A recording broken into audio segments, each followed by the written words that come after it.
care if you're a pedestrian. Are you at those apartments down the street from there? What's that? Are you at those apartments down the street? Yeah. I mean, there's apartments all around here. What's the name of your complex? Ashton Manor. Ah, okay. I looked at them.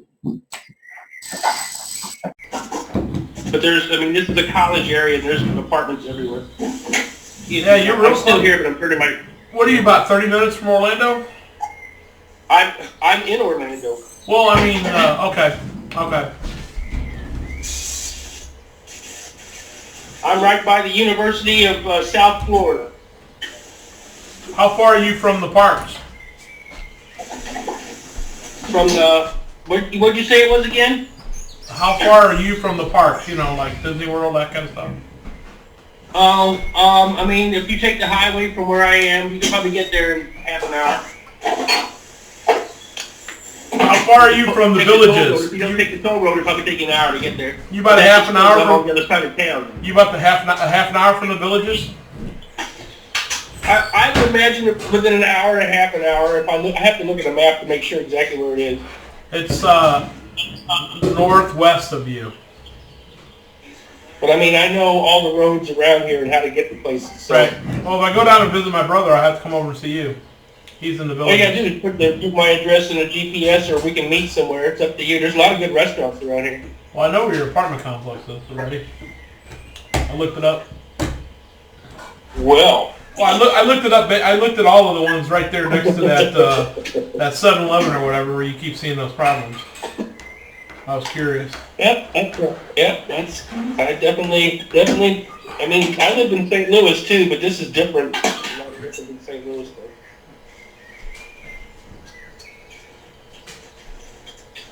Hey, Cobb, you got a razor blade or a knife? You know, something small and sharp? Don't do it, Sean!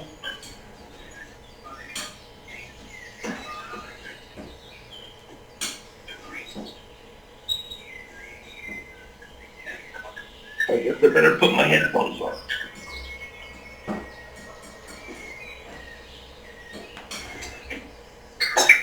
Cobb, do you hear me? I guess not. You got a little razor blade or something, or a cutter, you know, something. I just got to clean the blade I off. have a razor blade for sure. Anything I can clean the blade off. Perfect. Go.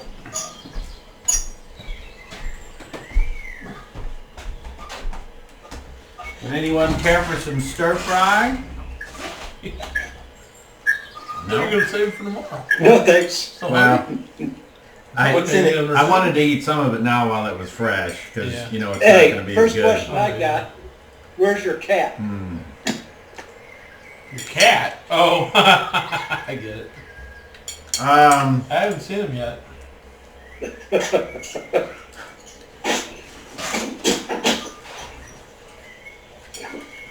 Oh, that's cute.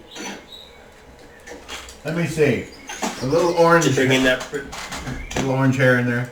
Oh. It's been really quiet here the past couple days. I don't know what's going on. Does the cat normally make noise? Oh, that cat's very vocal. Really? I don't hear it. You're gonna have an earthquake. Oh dear. Oh dear. Yeah.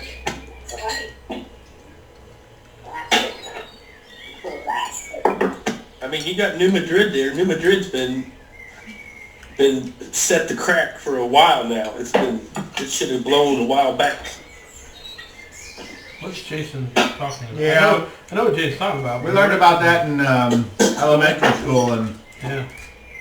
ever The New so Madrid fault is doomed to go at any time. Remember when we'd have to practice getting under the desk and putting our hands on our heads in case, you know, our nuclear bomb, drill? Because getting under your desk, putting your hands on your head, protect you from a nuclear explosion, apparently. I remember the fire drills and that stuff. Duck and cover. All that was included in the fire drill. And what about the earthquake drills? Never had those. We had tornado drills and fire drills. That was it. Did I leave Same my- thing for a tornado. You hide under your desk. Fire drill, go outside. Tornado drill, go under your desk. What if it's a fire during a tornado?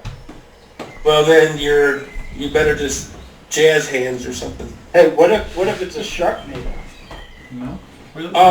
They filmed that down here. I was working Okay. at Universal when they were filming some of that. I love those movies.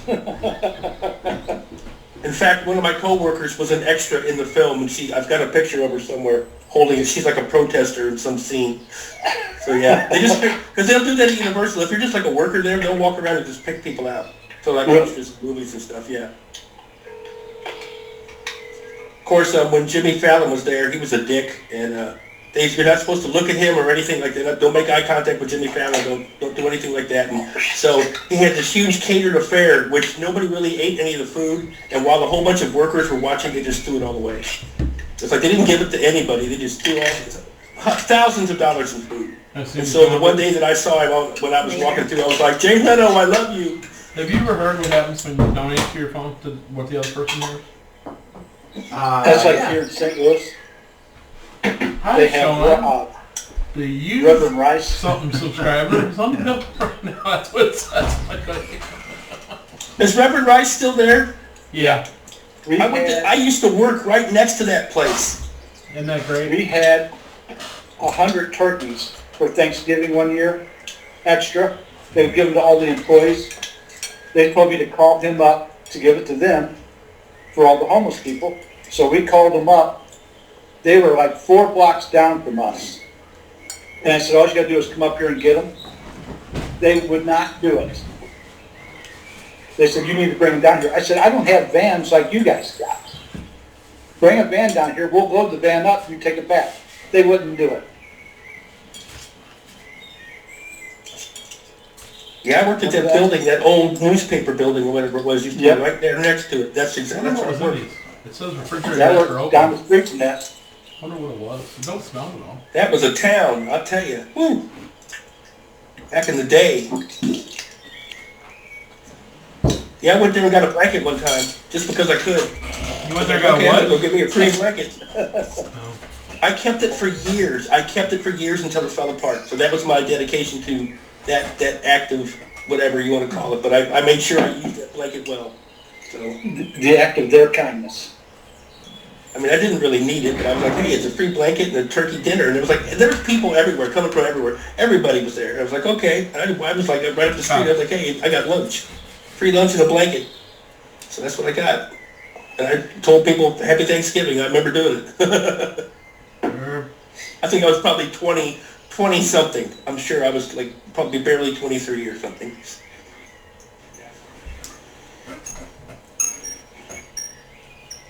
So yeah, I mean, that's not kind of good mid-80s. the way it is for a base. Yeah, but I was gonna make it not look square. You know what I mean?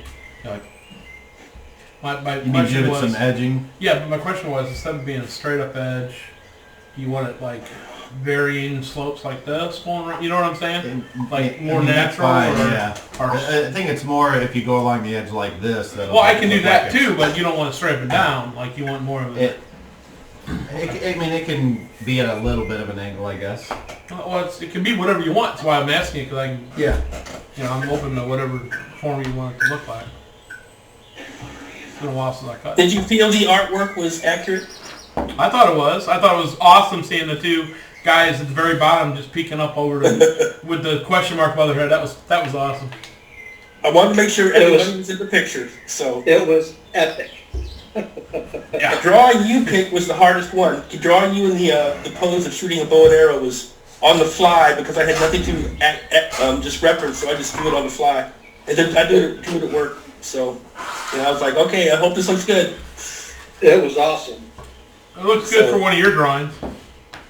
I based it off this old painting I'd seen of Eskimos killing a big walrus.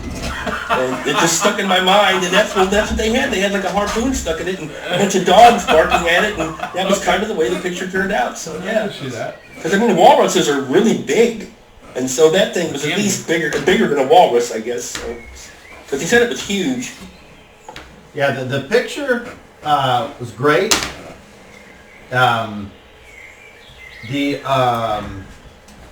Oh, this is plugged in. I could certainly Is your TV? nitpick something, but I don't. I mean, mechanically, it's like, meh. And what it Like I was, said, it was a summary. It was a summary of that whole action. That's your So, TV? huh? uh-oh. That's your TV? Yeah. Okay. What would your criticism be, Cobb? I'd Well, like to know. Because apparently I didn't describe well enough where the figure you couldn't see it, but the tentacles, like they come out, they're around the mouth, not out of the body. Oh, because I kind of based it off a picture I've seen, so that's why I just. I Where's that thought it was picture pretty at? close. It had the 3 eyes and Where's the everything. picture? I see it. But I mean, like I said, it didn't change anything. That's what you call artistic license. Yeah, and that's fine too. I don't remember if that's the one I used. Yeah, that's it. I believe. I imagine tentacles See, are a Dan, lot we longer. could kill it. Yeah. It only took 3 of us. Or they can grow on this computer probably. All right, so Daryl, I didn't know if you were home or if you were working late again. Is this just going to be the usual? You're going to be working a little bit later and for the time being, I guess? Yeah, till further notice. Okay. I'll be working 5. Okay. Well, we can wait till quarter after. So Dan is monitoring, but obviously he can't participate as much while he's working. So we'll wait and roll on into this thing. I don't. Andy, is he not? He was here and then he just left. So I'm assuming he'll be back. Yeah, quickie with the wife, he said he'd be here.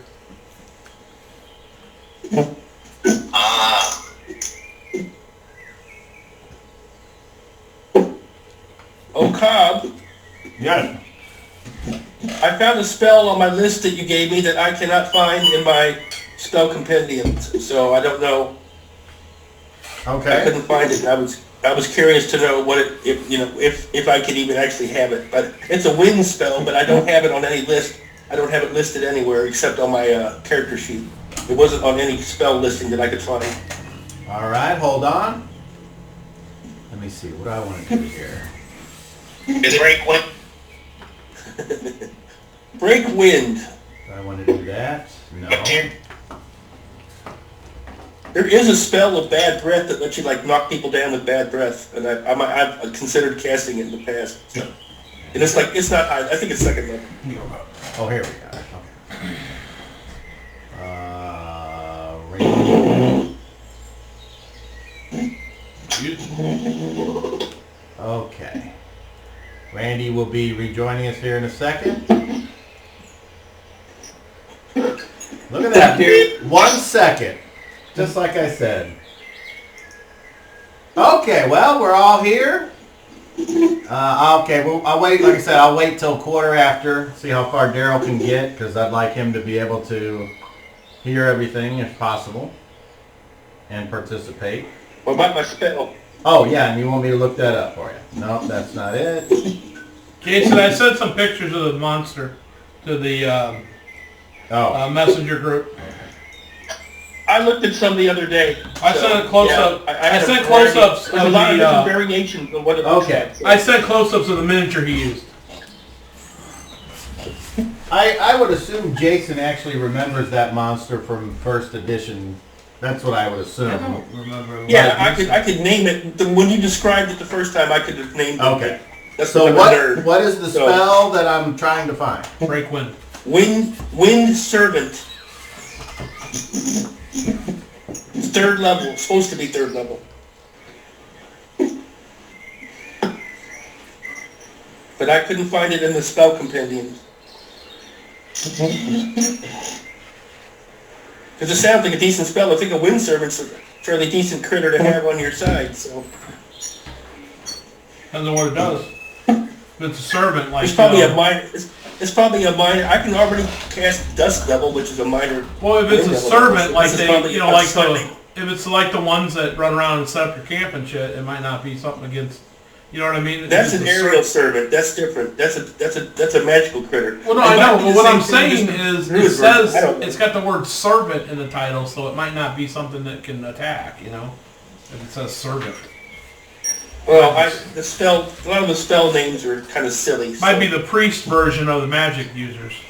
That's possible. That is possible. I had thought about that. But I mean, like I said, I can cast a Dust Devil at 2nd level, which is a minor elemental that can do different things. But I mean, I don't know. That's why I'm asking, because it's one of my new 3rd level spells, and it might be a good one to have. Well, let's see what I got over here.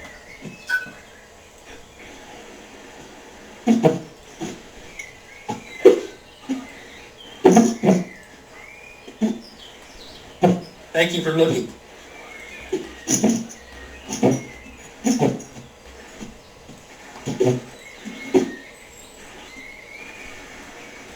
Keep that harpoon handy. I don't have it. I think that'd be a good weapon. Oh, boo. We didn't You gotta say anything keep about one of getting them it back. handy. Keep a spare harpoon. I mean, you can harpoon at anything that was big. Harpoon and giant.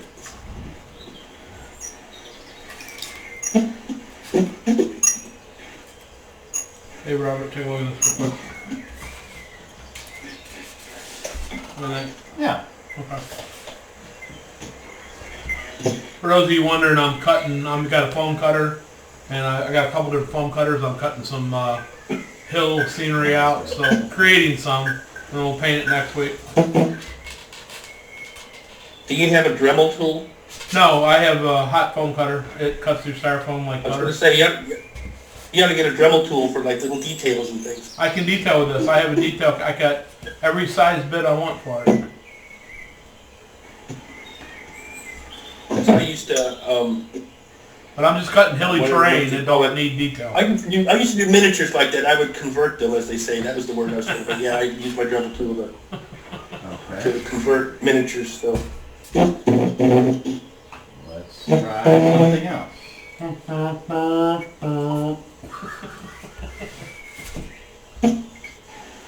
Cobb, don't worry about it. If it's not that big of a deal, it's Well, okay. we still got a couple minutes before we start, so Yeah. we're good.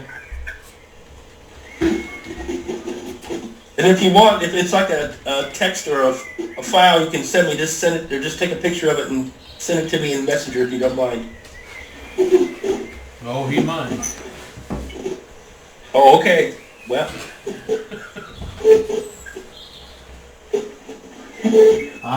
Player's options, spells and magic. Okay. I'm surprised that's not in here. But let's see if I can find that book. Those options, there we go.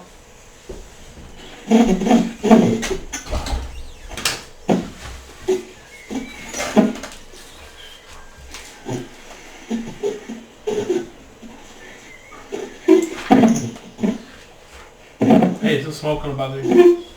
Probably not. Okay, good. It's just burning styrofoam.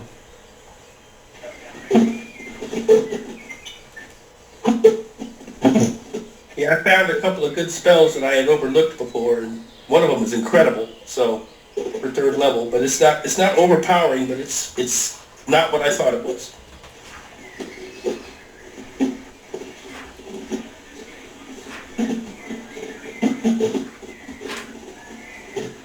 In the meantime, me and Covidius are turning into puddles of slime. No, me and Pig. No, That's yeah, right. I'm fine. I ain't gay like you guys. Oh, well.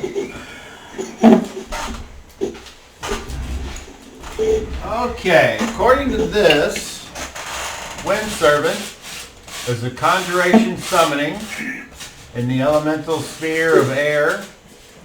It has a range of 20 yards per level.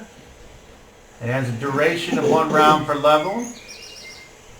It has verbal and somatic components. Casting time of 6. No knockdown and no critical. The spell allows the priest to exert fine control over air currents and winds, possibly extinguishing small fires or manipulating light objects as he sees fit within the spell's range. Generally, the priest is limited to 1 discrete action per round. since he must focus his Wind Servant tightly on any given task. The Wind Servant can affect objects or creatures weighing up to 1 pound per caster level, twice as much if the object is reasonably light or airy, for instance a cloak, a scroll, or a haystack, for instance. Or 10 times as much if the object is designed to be carried by the wind, such as a ship's sail or a bird in flight. If an object is within the spell's weight limit, the caster may direct the wind current to carry it along in gusts and air currents at a flying movement rate of 12 with a flying mobility rate of E. If the object leaves the limits of the spell's range, the Wind Servant fails, and the object drops or falls normally. Flying creatures of size medium or smaller can be forced to land or be driven away by use of the spell if they fall within the weight limit, or slowed by 50% if they exceed the weight limit. Employing the Wind Servant against an arrow or light missile adds a penalty of -4 to the attack roll.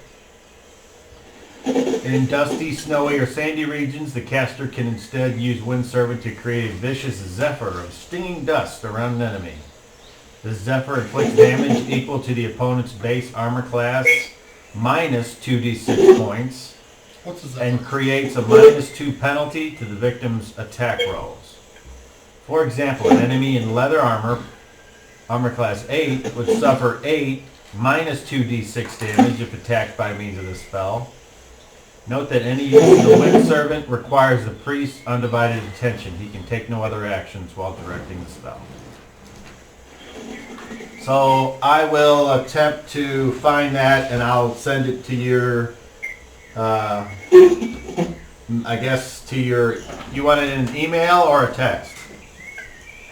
You can send it to me in Messenger, text, whatever you want to do with it. That's fine. Hey, what's If you send it to me in an email, then I can just download it and just I'll have it in my downloads. What's a zephyr? I mean, I'm not going to use that spell all the time, but it certainly has its uses. I can see that. It's just 6 casting time. Phooey. Anyway. I assume a zephyr is like a wind gust, but I'm not sure. I'll have to look it up. Okay. I mean, I have a first level spell called Wind Column that if I jump, there's a decent wind, it'll hold me up so that I don't fall and hurt myself. I mean, that sounds more useful than that. I mean, that's what I helped Reginald on the tightrope with. I did a wind column underneath him and pushed him up so he wouldn't fall. So I think that's a more useful spell, frankly. There's probably a way to copy this page.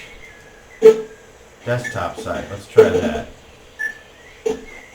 How about this? Can't you just share?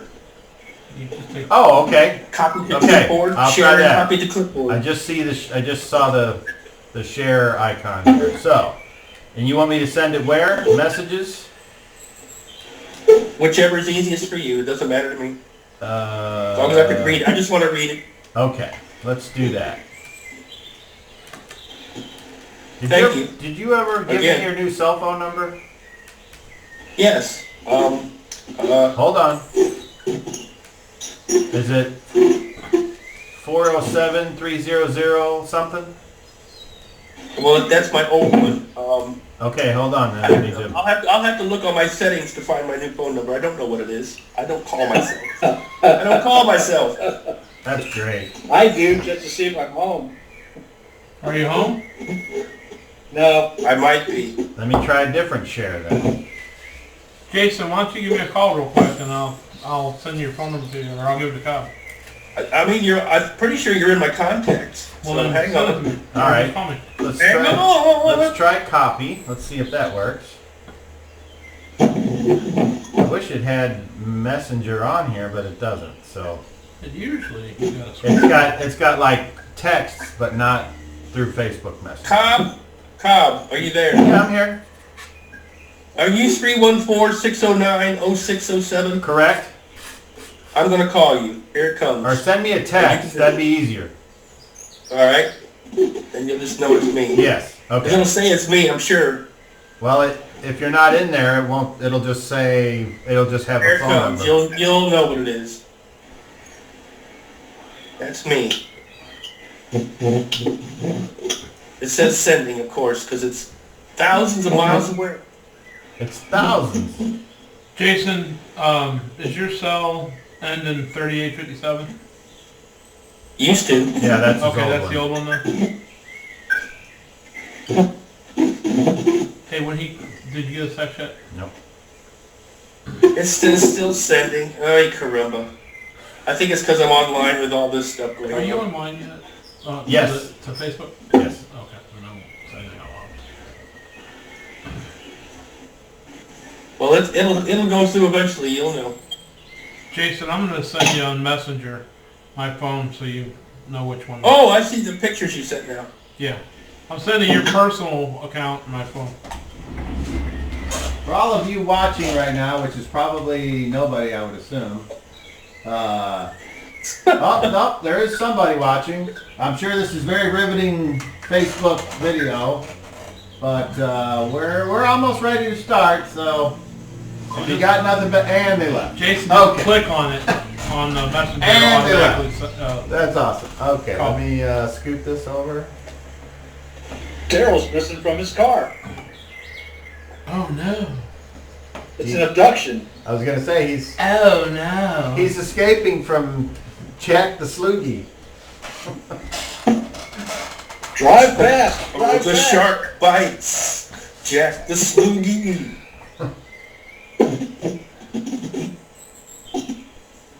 Okay, how about if I just put that away and that'll come through at some point. So let me just shrink everything Yeah, it's no big deal. Don't worry. Shrink I'm not going to everything. cast it anytime and soon. then go to vibrate on the phone and then set the phone down and say, this is episode 21 of the world of Skell. Yep, there you go. That'll show elevation and then if I can find some smaller pieces to stack it, if Well, you'll I have need them to be. spawns, like my creative bug. Just making use of what I And of course it just came through because that's the way it does. So that's of course the way that works. So we're going to add to contacts and then we're going to hit that because there it is and update and Who it is? edit contact. And that's the one that just came through, so we want to get rid of that one and that one. So Jason, your number is 407-541, etc. That's it. Okay. So then we save that, and you're saved, and somehow that should You be, sloogied it, didn't you? I don't know. I saved it. Okay. So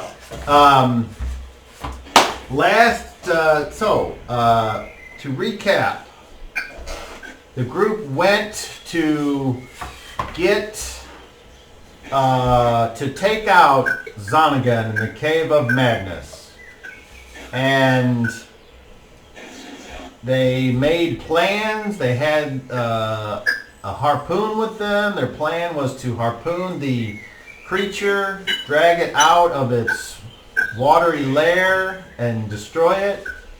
And after Reginald and Tamark were mind controlled, the remaining members did manage to drag it out, and Donegan was very unable to make successful attacks against Shadrach, and Shadrach had cast a spell to hold it in place, and Zonagan, the creature from long ago, was defeated.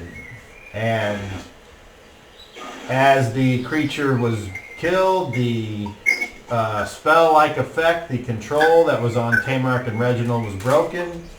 They were under the influence of Zonagan, or perhaps something else in there.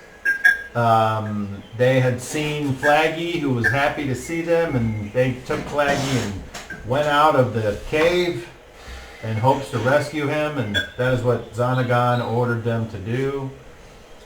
So they came back, and Reginald proceeded to dive into the pool and retrieve lots of coins that the monster had accumulated in its lair over time. Lots of coins. Unfortunately, after searching, COVID did not find the weapons that he had hoped to find, that he had lost the first time he was here. And there didn't seem to be anything else of value that was found. There were 2 other pools, but they didn't feel like it would be worth their while to investigate those. And with their companions being hurt and Shadrach and Pick both suffering the effects of being lashed by the facial tentacles from Xanagon, and their skin started to change into like fish skin. And as they found out through trial and error, if they could keep the skin moist, it would keep it from drying out and causing them pain. But if it ever dried out, pretty much like once every 10 minutes, they would turn the wrong way and it would crinkle and hurt them, and they would take damage. So, and they found that out the hard way by after they got out of the cave, they all set up camp, and when they awoke with this tremendous pain, and Shadrach's neck was where he was infected, and if I remember, Pick under his arm was infected, or his leg or something. Right. And so they were quickly tended to by their friends, and this is in the morning of the day after the fight, and so they now have to decide what they would like to do with the rest of the day. The previous stated goal was to, I don't remember what the previous stated goal was, but I'm sure that the players have an idea of what they want their characters to do. So unless there is any player here that would like to either edit, add, or modify the recap, which you're always welcome to do, because we can't remember everything all the time, even though I did write things down. And just I would like to say a couple things real quick. and everyone was given, the gold was divvied up, so everyone didn't get weighed down by how much they had to carry. That's how much gold and silver it was. I think. Okay, so You look for home. no. Was it last? No, that was 2 games ago when you guys were at the monastery, right? We were already gone from the monastery when we We're on started our way last to the week. monastery. No, before the fight. Yeah. Yeah. Okay. All right. So you said you'd like to modify. Yeah, or edit it's something? not that the 2 holes weren't worth our time. We had injured, and we decided Well- we were going to come back and deal with it. Yeah.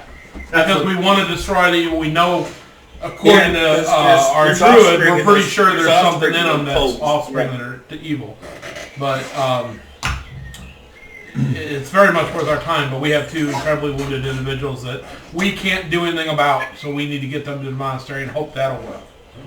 And that's our immediate goal, and then we'll deal with whatever after. All right. Anybody else? All right. I believe we had started preparing. Everybody was going to collect as much water as we possibly could so that Pick and I could be kept relieved. I was going to use my first aid skill to make sure that we applied the water and the moisture properly. And that was about, we were going to go to the monastery as quickly as we could. That was the plan, as far as I recall. We cut up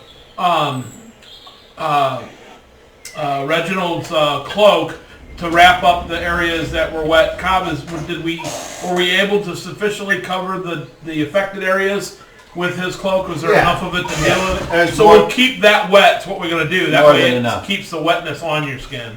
More Okay. than That's the only If way. I that's need gonna to, work. I'll use my first aid skill to make sure that that's kept to an optimum effect. Well, that's easily done. Easily done. All right. Well, that's better than walking all the way back through the stream. We would have been in trouble then. We'd have been living in that cave. Well, that and considering that our druid's got a spot on his neck, doesn't he? Isn't that you that has the neck one? It was on my face, actually. Or the side of your face, something? Yeah, it'd be hard for you Yeah. to walk down a river. Yeah, I would be having to stick my head in the water all the time. Not much unlike now, but yeah. All right. So you gather your things and move on. And is there any particular marching order that you have? First, yeah, I'll be in the lead. With this injury to my leg, does it slow me down? As long as it's kept wet, no. I'll walk side by side with Pick, just so we're both, since we're both the sick people, I think we should stick together. Hey, really quick, is there, when we noticed that in the morning, I was curious, if you could roll my herbalism to see if I could think of any kind of, concoction I could make to put on the affected spots to keep them moist better than just pouring water on them. Well, we've got you wrapped up in a cloak, a heavy cloak that's kept wet. That's the only way that's going to work. You understand? We wrapped around, like if it's on your arm, for instance, we'd wrap your arm up with the cloak and keep the cloak wet. That way it keeps as much moisture next to your body as we can. And we keep keeping that wet, we keep periodically dousing it with water. Okay. I mean, I just thought maybe I could make a lotion or something that would work better at keeping it wet so we don't go through so much water. Well, I would like, Pick, you're the only one on screen right now, so Pick, roll a d20. Uh-oh. 15. Okay. T-Mark, you do what you want to do, and so you think about it, and you look at the situation, and unfortunately, using your herbalism skill like you want to do, nothing comes to mind that would help out any more than what's already being done. Okay. Alright, so... Alright, so let's see. The first day of travel. Shadrach. Roll a d12, please. Let me see if you said road. All right. Piece of what? The road. Just one. 12! Alright, that's nothing. That's probably bad. No. You don't want to roll you don't want to roll a 1. You're just rolling for wandering monsters. Woo. You know what it is? 30-pound felt paper with clock on it. That's all it is. Be easy to make. I have plenty of 30 pounds. Okay, and then so the day's journey is had. You guys press on through the night, or do you make camp? Camp. Yeah. Okay, and then making the camp, you do your usual jam. And what would be the, if any, who's taking watch? Are there only 2 of us that are affected? Is that correct? Well, wait a minute. Okay, so it's just Pick and Shadrach that are affected, correct? Okay. Yes. I mean, we can do the same shifts we did the night before. I got the first, whoever takes second, or whatever. There's 3 of us, so it works out perfect. Well, I think Shad and I are going to be up and down throughout the night trying to keep it wet. Well, one of us we'll have to do that while you sleep. We'll make sure it stays wet. That way you can get your I will cast. rest. Sorry. I'm going to cast an Orison on me and Pick before we go to bed and give us both a hit point. Okay, easily done. Before we go to bed, take stock of what water we have. Is the stream still nearby somewhat? Yeah. Okay, no problem then. We make sure you're good and doused before you just go to bed, and then I'll go down and fill up our sources of water. And then we'll just have to, one of us will have to run down to the creek each shift and make sure you stay wet. I don't see why that can't be done easily. That gives you, Shad, the ability to sleep all night like you're supposed to. Thank you. And I was going to say, we'll probably reach the monastery by midday tomorrow, I would imagine. It's always 2 days, so I don't know. I don't remember, but yeah, hopefully. I mean, we haven't had anything to slow us down, so far, knock on wood, that's a druid joke. Anyway.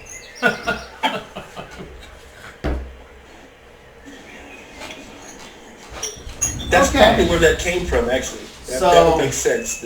Who's on first watch? If it's all right with Reginald, I'll just take first.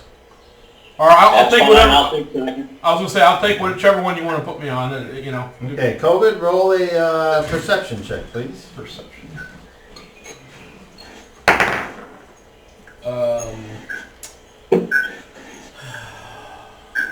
37, actually. All right. You keep watch. You're looking around, using your elven eyes to see out 60 feet into the darkness. Nothing appears to be amiss or out of the ordinary in that area. When it comes time, I'll wake Reginald, and I'll say, Reginald, let's go ahead and wet down their things again, and I'll go down while you're up here. I'll go down and refill them real quick and come back.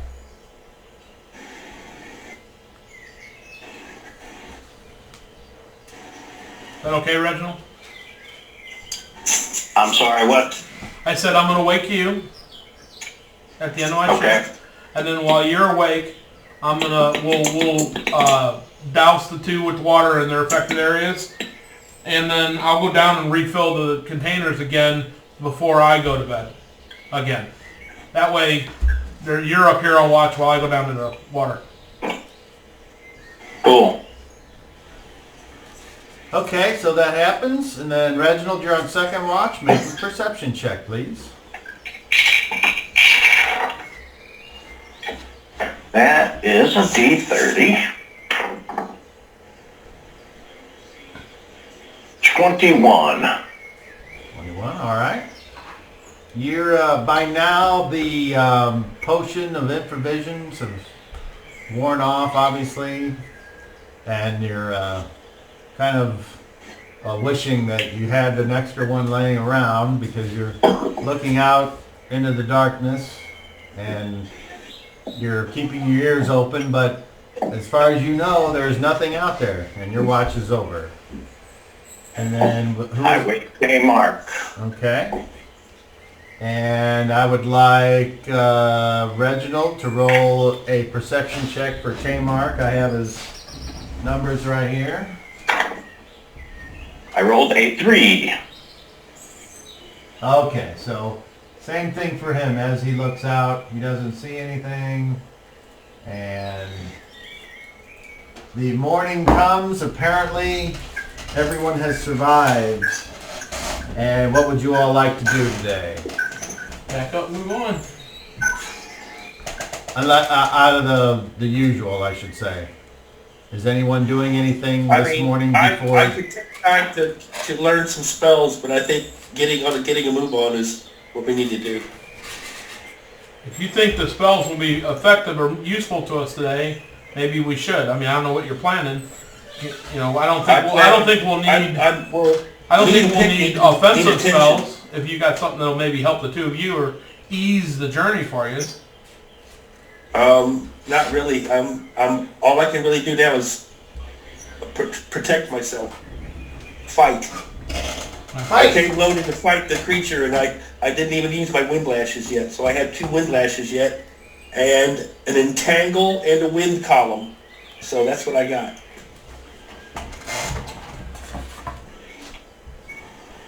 So I can at least put up a little bit of a fight. but I think we need to hoof it. Well, if you don't want to pray, that's up to you, buddy. For me to get a full dose of spells, it'll take me a couple hours. Well, we got to put up camp, pack our tents, put our gear on. I mean, if you get up early in the morning, you got time to do that. All right, Exactly. Bob, if I can do that, then I shall do so, and I will send you my spell list. Well, that's up for you guys as players to decide. He's telling you. That's what we're doing. They just told me to do so, so I'm going to go ahead and do it. Because Okay. I'm just going to go ahead and, just rough it till we got to the monastery. But, I mean, And okay. how long do you need to pray to accomplish this? Oh, let me see here.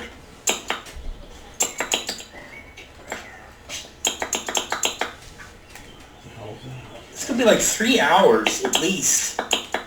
Well, figure it out. It's a long time. Well, it's 10 minutes per Yeah, spell okay. per level, so if you say it's 3 Okay, hours, what's then the... He's guessing. Won't guess. Figure it out. Might be completely different. Let's see here. you could tell me what level spells you Can you guys need. hear me? Yeah. I can hear somebody clicking like a pen or something. No? Yeah, we can hear you, Reggie. Yeah. You guys hear me? Yes. Yeah. Can you hear us? Shadrach, you're on mute. Oh, sorry. All right. So, It will take me 3 hours and 25 minutes to get my spell list up to strength. well, it can't be 325. So, how many? No. What's your highest level spell slot? Third level? Three third levels. Okay, that's 90 Let's see. minutes. How many second levels? 3 more. Okay, so that's 60. And then how many first level? All of them. How many is that? I'm sorry, 4. 4. 4 first level? Yeah. Okay, so that's another 40 minutes. So 150, 190 minutes, 3 hours and 10 minutes. Oh, see, I was close. Okay, so I was close there. while the druid is praying, does anyone else want to do anything that I need to be aware of? Taymark says, I will just watch for bullshit, and that's what he does. So will I. I'll send you my spell list on Messenger, Cobb. Okay, very good. Daryl, can you hear us? Daryl, can you hear us? Yeah, I'm trying a new set of... Okay. I'm trying a new set of headphones here, and I'm trying to get it figured out. Well, you sound good. Yeah. So you can hear me all right? Yeah. It's just weird because I sound like I'm in an echo chamber with those earbuds in. It's a Bluetooth set. And tell me if I go mute here while I'm talking, is this act? You guys still hear me? We can still hear you, Still yes. hear me? Okay. But now I'm not hearing you through the speaker. Okay, if I do that again. You're a little quieter, but it's still very, it's still nice. Which, You're fucking with me. that's weird. You would think it would automatically mute your microphone on your tablet if you're Bluetooth. No, I've got a Bluetooth headset, and there's a built-in microphone. Yeah. But your setup should only be able to handle one input, I would think. And When I put my new headsets in, my earpieces, I thought what sounded weird was, I'm hearing you guys, but, like when you plug your ears, when you hear yourself like you're in an echo chamber. It's Yeah. weird. I didn't like that part of it. Pick, how bad a shape are you in? I'm not hearing myself in my head. Right, exactly. I feel like I'm half the person I normally am. okay, so just so we're clear, okay, so the 3 hours have gone by. You guys have been keeping watch. Just for funsies, I would like Pick to roll a d20. Come on, roll 1, baby. Natural 20. No. As a matter of fact, not only does nothing happen, but peeking around a tree, you see a boy. And at first you think it's Flaggy, but it can't be because he's got pointy ears, a big beard, and very hairy arms. What the fuck? And he's looking right at you, Pick. Lunch. You just wave. He kind of smiles. Yes. He kind of smiles and waves back from behind the tree. And he's just looking at you. He's about 40 feet away. You do that? Make me a charisma check, please. A 30. Total. Okay. So yes, total. As he steps out from behind the tree, you can see that his lower half is that of a goat. Do you know what I'm talking about? Yes. Okay. And he kind of moves to 20 feet and stops, and he just looks at you, and he's got a little bit of a smile, but he's just more like, his face is like, he doesn't know what he's looking at. Say, good morning. That pen clicking is Daryl clicking he's adjusting the settings on his head. Okay. He doesn't say anything, he just looks at you, and then he puts his hand up, and you see a familiar symbol, and he puts it back down. Okay. I'll take off my glove and hold up my hand. We hear you clicking, Daryl. But you can't come in. I'm just trying to turn down the headset. It's like blaring in my ear. Okay. That's what Ain't she nobody said. here but us clicking. Sorry. That's what she said. Jason, take a point of damage. Not Shadrach, Jason actually.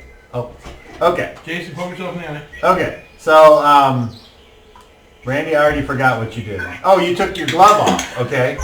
Okay, so whenever you take your glove off, you notice that he kind of stares at your hand, at you, and then it looks like he's looking at your hand, and then you see him put his hand up, and suddenly he has two pinkies. Guess what? Two pinkies. Cool. Hold on, Reggie. And then the creature kind of like looks past you. And just so we're clear, I'll have everyone roll a... I would like...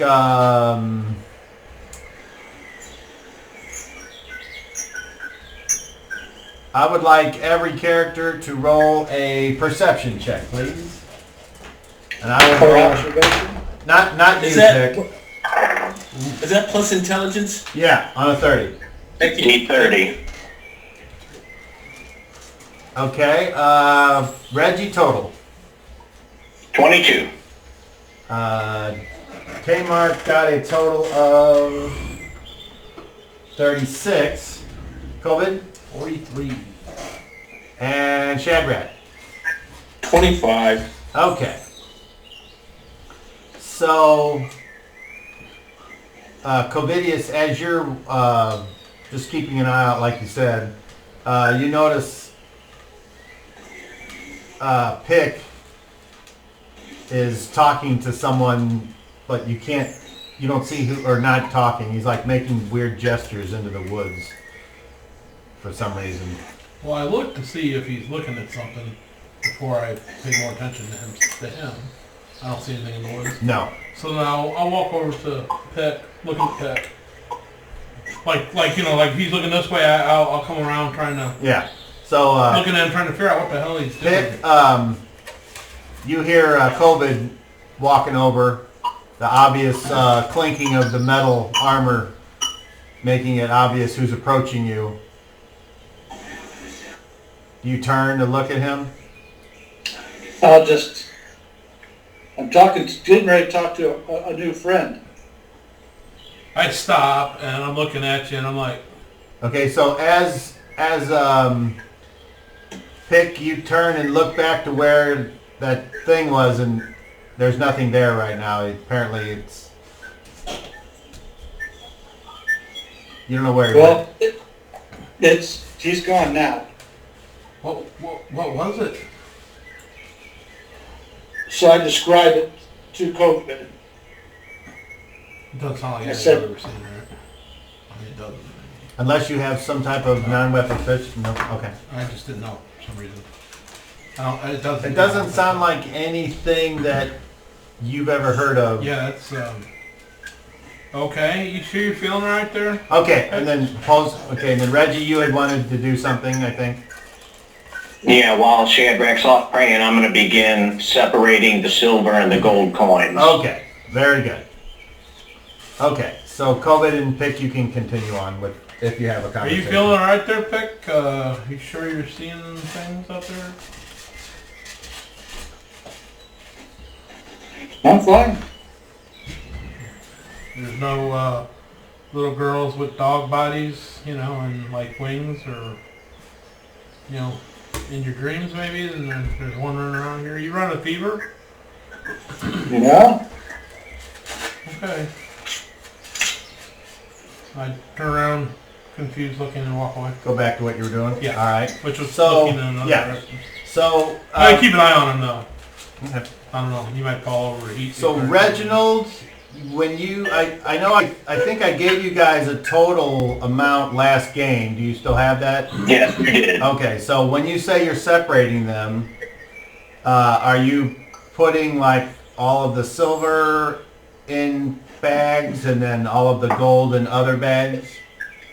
Yes. Okay, and then just on the off chance that it's stupid, who's going to carry the gold and who's going to carry the silver? Well, they're in multiple. And what- they're in multiple what- bags now. Reginald is separating them. Right, but they're in multiple bags, so it's Yeah, they're still going to be in multiple bags. Hey. right. Go ahead, Reggie. I'm just separating what I have. Oh, what you I'm have. not Okay. digging in anybody's pouches. I have 2 large pouches, and I'm separating Okay. the coins and putting the gold in one and the silver in the other. Okay, well, it's for every 1 gold, there's 2 silver. So Right. I don't know how many you have, but sounds like you know, so you're good. Okay, my bad, but we got it straightened out. And then now Shadrach is beginning the conversation with Pick.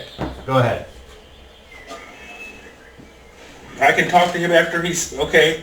I'll say I asked Pink what condition he was in. So I've had my prayers. Then is that over? Correct. Yes. Okay. You are at full mana. I'll reach out and say, Mother of the Earth, give this brave warrior the healing he deserves, and I cast Cure Light Wounds on Pick. Okay, go ahead and roll a D8 and then roll it again and give him the best of the 2 rolls. I just rolled an 8. No, Shadrach rolls it. Oh, Well, the good one was a 6. It was a 6 and a Then 3. go ahead, Pick, and give him the best of time. Sorry, he's the one that cast the spell. Sorry, Pick. But you still got 6. Good try, though. Okay. Anything else before you guys set off on the next day? I make sure the Yes. water skins are full before we set off. And I cast Good Berry and give everybody a Good Berry. Oh, thank you. Oh, by the way, from overnight we get a point back. Yes. Yeah. So I've cast 2 spells, but they're both decent spells. So yeah, everybody has a Good Berry now. Well, all right. And I eat it. Well, all right. so what? Gain a hit point if you eat your Good Berry and a full belly.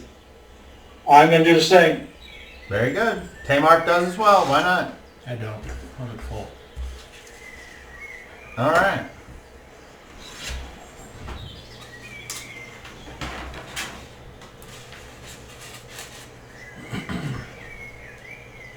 Onward, quickly, before we turn into fish.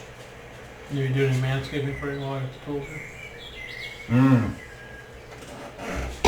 All right. So the next day's journey, and we have. Was it the same marching order? It was COVID up front, and then it was. If I remember right, it was Pick and Shadrach second, or did Reggie want to go second? Does it matter? We'll just put Reggie second anyway, and we'll put Tamar in the back. Well, no. Yeah, that's fine. Okay, that sounds good, yeah. Okay. So, I would like COVID to roll a d12, please. I know you're busy, but No, it's fine. he rolled a 5. Nothing. Okay. So, you make it, if that is your intent, back to the monastery at Black Rock. Yep. And what do you do when you get there? I hope they'll admit us. I think we need to You tell guys them what we snooping did. around pissed them off. Oh, yeah, Well- that's right. Just ask them if they can help us. I'll ask them if you won't do it, Reginald. But I mean, you're the one that has the best graces with them right now. Oh, I don't mind asking. I'm just hoping that they'll give us help. Tell them the good news, Reginald. Tell them the good news. Yeah, don't forget to tell them we killed Zonnegan. That's right. That may sway them even if there is somebody working for that side. Well, he's done now. Or we'll certainly flush them out, that's for sure. Don't matter. They got nobody's side to be on now, but all right. Well, You guys have some suspicions that perhaps somebody at the monastery is one of the slave lords. But I don't think so. if not a slave lord, then maybe killing Zonnegan has freed the people who were under his influence there of that influence. Let's hope so. Can we enter through the crafting area? Or is that not an option, Cop?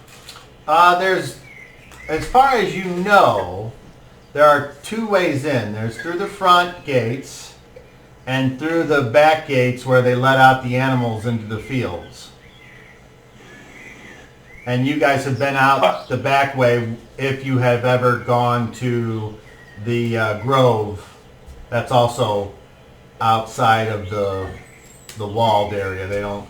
Shadrack's very familiar with the grove. They didn't think it was important to protect their fruit trees from whatever they're walled up.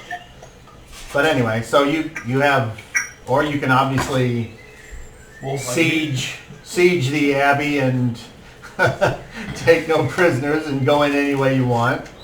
Or perhaps you'd like to go in some other way, but the most obvious way would be the front. That's fine. Front gate it is. Okay. And we'll announce ourselves. All right, so And ask to see the abbot. you're admitted, and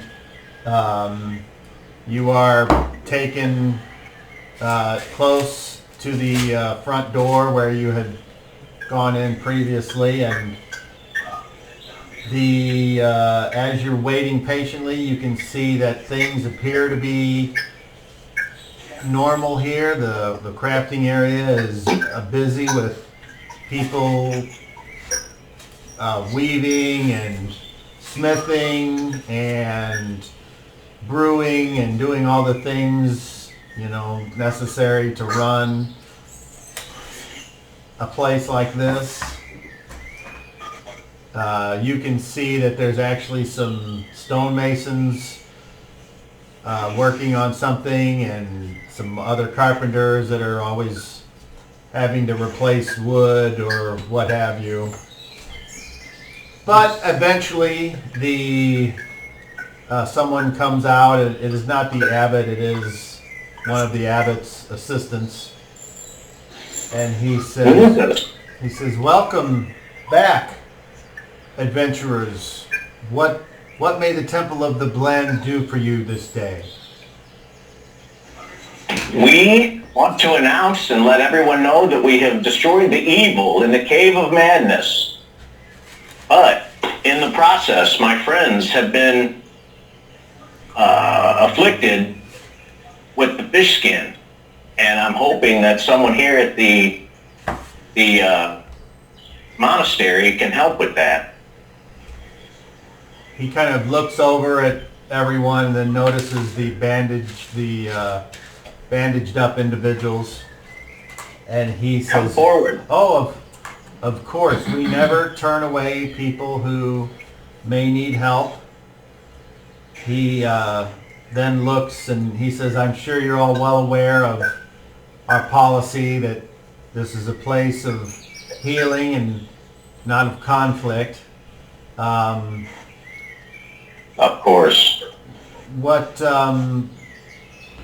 what we would like, and just at that you see a mule-drawn cart come around the left side, and you can kind of hear it from a little bit of ways, and it pulls up and kind of pulls up by you guys, and he says if you could place all of your weapons in this cart, then you will be allowed admittance. That's new, right? Yes, after the previous interaction, the abbot has changed our policy for certain individuals. Certain individuals?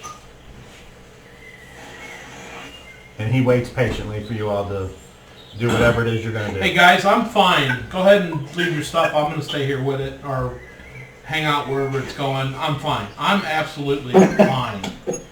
So get these two healed. I take all the stuff off. Yeah, all I got is my spear, a dagger, and a scimitar. That's the only weapons I have, so I just put them in a pile. And in the armor if you got it. Remember. Do they count my old leather cloak as armor? Or do they let me keep that on, Cobb? Because I'll keep it on if they let me. Well, he doesn't tell you to do anything. Maybe he expects you to remember the previous rules. That's up to you. I'll take off my buffalo hide robe then. I'll take it off because I got them covered. I'm ready. So we got Shadrach and Pick that are.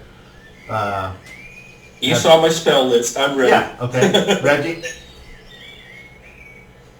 Do you? I place my weapons in the cart, and I keep my backpack and head on in.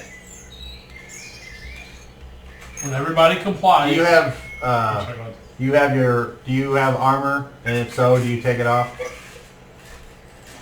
I do have armor, and I believe I took it off before, so I will go ahead. Okay. All right, and Tamark will. I would like Shadrach to roll a d20. Let's see what Tamark says. Oh, he's just looking. Just tell me what you rolled. 16. 16. Oh, okay. So he goes ahead and he takes everything off as well. All right. Yeah, I was gonna say, I'll abide by Nolan's out. Okay. All right. So. I'm gonna keep my regular gear with you guys. Well, they're more interested in obviously the armor and any weapons, anything that can be used as a weapon that's obviously made for that. They don't count your fists. I'm just keeping my gear this time. Armor, weapons, I turn also. Okay, we got you. All right. And then COVID, you were Once saying, everybody has complied, if he's looking at me, I'm like, I'm not going in. I'm staying out here with the stuff. So wherever it needs to go, I'll just follow you. Okay, so the person that's handling the mule, the guy kind of looks at, nods, and the guy, I just walk the one that's got the mule, he's apparently a lower social rank monk because he's got mule duty. He trudges off towards the crafting area that way. I go with him. Okay. I try to strike up some sort of conversation with him. Nothing. Just, hey, how you doing? You know, how long you been doing this? And, you know, Okay. blah blah blah. Make me a charisma check. Talk to him. You know, if he's interested, I'll tell him about what we did with the monster beast in the cave.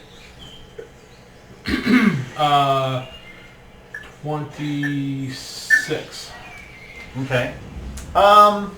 He, as you talk, he attempts to guide the mule and occasionally looks at you.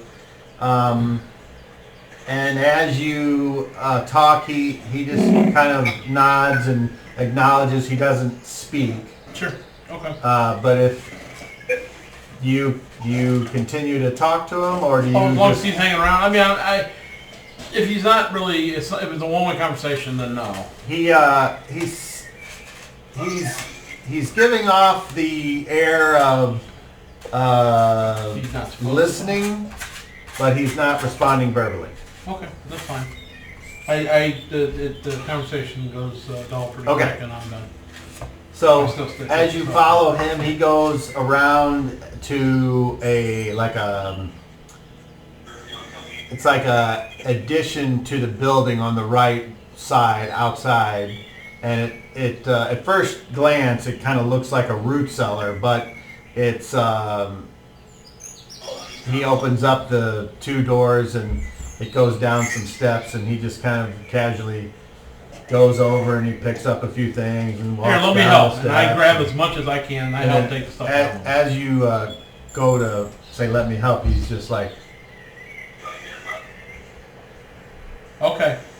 and so it takes him longer than it would take you to do it, but eventually he gets all the stuff in in this like storage area underneath. I go down and check it out.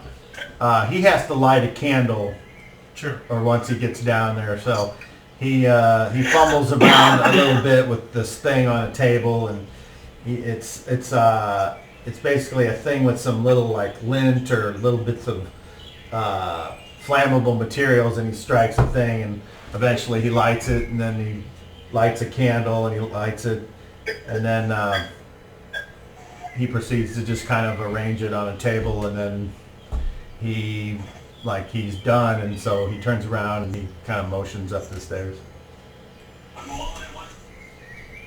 Okay, I go upstairs. He follows you, and then when he gets up there, he kind of shuts the door and pulls out a lock and locks it. And then he bows to you, and he goes with the wagon, and he continues on his way. And if you want to follow him, you can, or you can Nope. check out the crafting area, or you can go I'll sit check out the crafting somewhere. area. Or I'm just going to check out the you crafting got area. you can go whatever you want. I'm not looking to talk to anybody or buy anything. I'm just looking. Okay. Hi, how you doing? Whatever. Then I'm gonna go hang out by the. Well, I'll go sit outside the door, the way into the thing. Okay. I'll just find There- a there nice, is- comfortable spot. There are comfortable benches Yep. there. Apparently, there's lots of sitting going on. Sure. Meanwhile, you guys, you go inside, and it is, when you get in there, you see a couple people and you might recognize a couple of them. Maybe they were some of the ones that had checked you out before, but they attempt to help you to one of the rooms, one of the small vestibules. Go ahead, Shadrach. When the time comes that they attend to me and pick, I will give them as much information as I know about the condition, also about the... Okay, well, the hold on. Let's not jump ahead. Okay. All right, so, yes, Reggie. Could you please angle the camera so that we could see you while there's nothing on the... Because at this point, it's just a big green Okay. blank. Not a problem. Yeah, I switched it. I'm thinking that would rather see nothing than me, but okay. Normally, yeah. But- Then I can see if you or Sean are gesturing or... Okay. Thank you. Also, I see it on I see a big black square on my screen that just... That's the back of the television. You mean right here? No. It's on another... Oh, I know I what see you're it. talking about. Yeah, you see what I'm saying? Yeah. So I don't know what that is. I thought it was another... That's your tablet. Somebody Turn it else's around. Okay, so. My tablet is not on. No. Well, that's the problem. You're Then. just using your phone? Cool. All right. Okay, so. My Not tablet just has downloaded my PDFs on it. There's nothing... It's not open on... Not that I'm anticipating anything, but I am going to just draw out a little bit, just because I'm in the mood to do that. Make sure you put that root cellar on there too. This map, probably not big enough for that. Oh, well, point to. Just show me. That'd be over here. Okay. That'll So, you guys go in here, and just off of memory, if I remember correctly, it's like right here, you see there's a open door there, that's where you previously had put your things, and there might or might not be a few things in there, but probably not. And then over here where it was the steps that go down.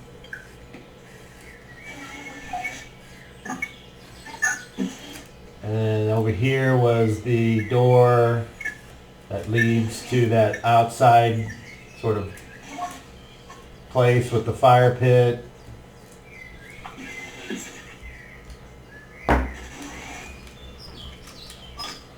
Okay.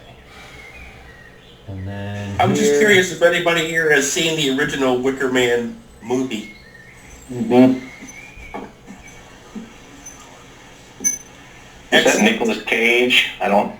That's No. not the original. That's the remake. The original had Christopher Lee in it, and that's the good one. It's a book too, which I didn't know. I thought it was just like a screenplay, but it's actually a book, so I have to look it up and because it talks more about the druidic stuff. Because there's a lot of the druidic stuff in it, which I'm sure didn't make it into the movie. But in the old movie, yeah, it's because they dance and sing and they show a lot of the weird rituals. So it's kind of cool.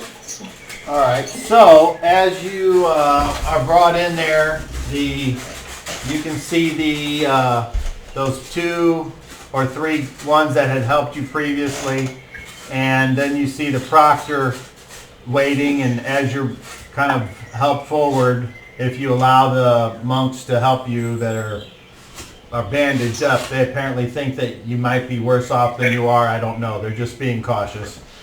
The proctor looks up and he says,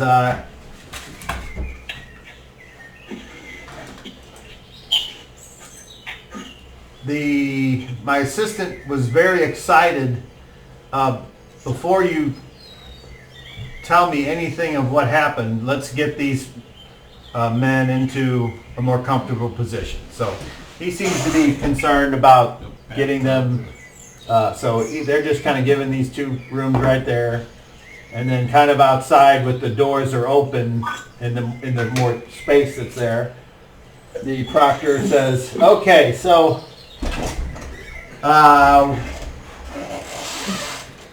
am I to assume that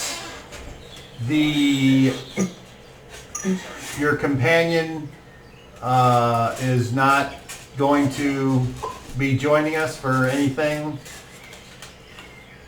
He's talking to Reginald. Do you mean Covidius, the elf? Yes. To my knowledge, he doesn't want to come in. He's scouting around, or he went to the craft area. I'm not sure his intention. No, He may join us later. Okay.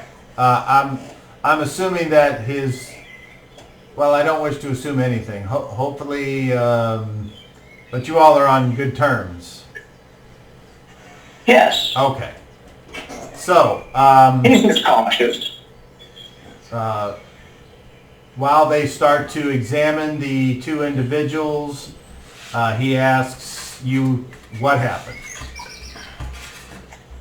We journeyed back to the Cave of Madness as we planned. And pause, hold on. So what that means is anyone that's there can hear this, and if they want to interject, raise your hand and I'll call on you. Okay. Oh. Okay, so go ahead, Reggie, continue.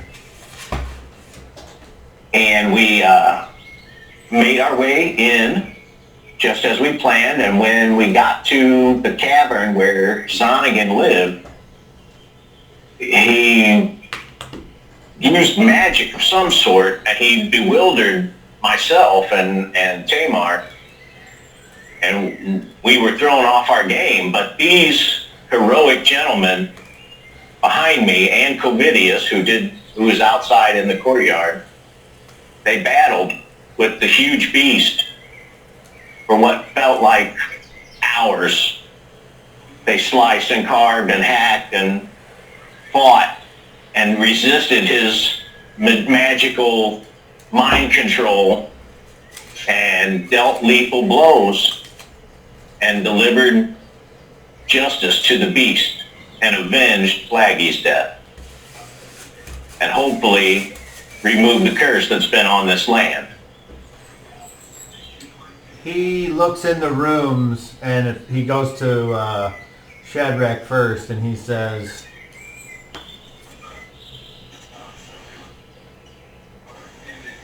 "If this is true, you have done what your associate of the circle could not. Is this true?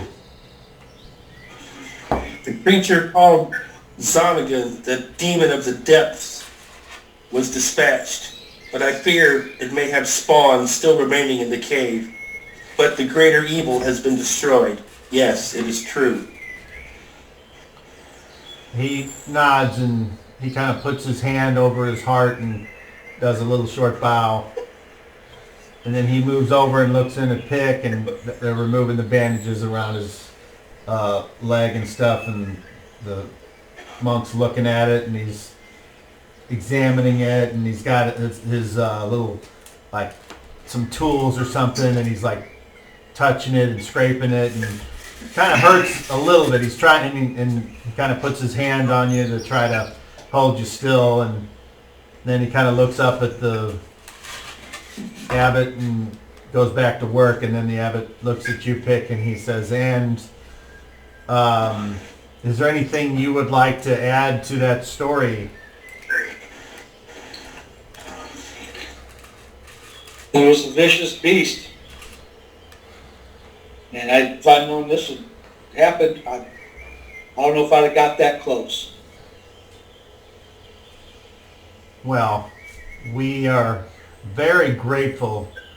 I'm sure that the people of the Abbey and of the surrounding villages, and perhaps those that live on the opposite side of the stream, will be relieved to hear the news as they come in to trade or pay their tithings or whatever. We will disseminate this information of your story. He says, now what I'm about to ask, I don't want you to take it as ungrateful. I believe you. And he turns to Reginald. He says, I believe you. But do you have any token of your victory? Well, I believe that Covidius took some parts of the beast. Perhaps its head? We also found treasure in coin. Well, since we don't accept treasure, that is meaningless to me, but I understand how it is to those of you who need to pay for things. I understand. Did you bring back anything that could show the people, to rally them to believe the story? I believe you, but I think that Covidius took a tentacle or an eye stalk. I'm not sure what pieces of the beast. He did collect a few things. If you'll allow me, I will proceed to the courtyard and see if I can find him and try to gather some of this evidence. very cool. Little pool in the middle and drain down that side. That'll be like a piece by itself, and I'll cut some more. I got a whole bunch cut. He says, well, you're certainly not a prisoner here, so I will allow it. I understand. I understand you're being humble, and that is why I like you, and that is why I believe you. I don't know if you're aware of what happened the last time Covidius was here, but... Well, you got a little upset, I think. Something happened that he was raising some question. I don't know what it was. I was gathering my things, actually, as you guys had your conversation. What was it that rubbed you the wrong way? Perhaps the idea of being questioned in one's own home is not something he's familiar with. He is from foreign land. I'm guessing if someone was in your home and they started speaking to you in a manner that you didn't like, you wouldn't react with love and pleasure. So, That may be why he stayed outside, Your Eminence.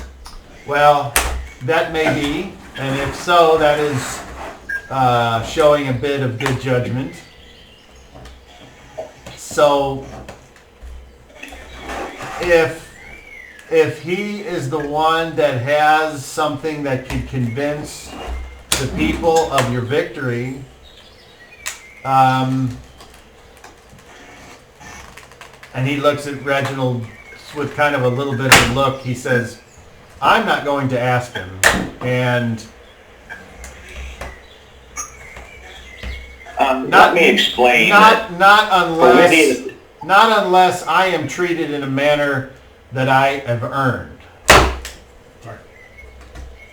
I have great respect for you, Abbott, and the work you do here, the organization that you run, and please understand that Covidius is from a foreign land. He is a trained warrior who is always on edge and on the lookout for danger and strange occurrences. It's just in his nature. I'm just getting to know him myself over the past month or two. And he's a very capable hero, but he doesn't understand all the customs of this land yet. I've been in someone's Go ahead. home before, and it didn't smell very good, but the polite thing wasn't to say, what is this damn stench over here that I keep smelling? Instead, I said, oh, what a lovely home. Well, and I left, so I didn't have to smell it. So, you know, some people just approach things from a different angle. Well,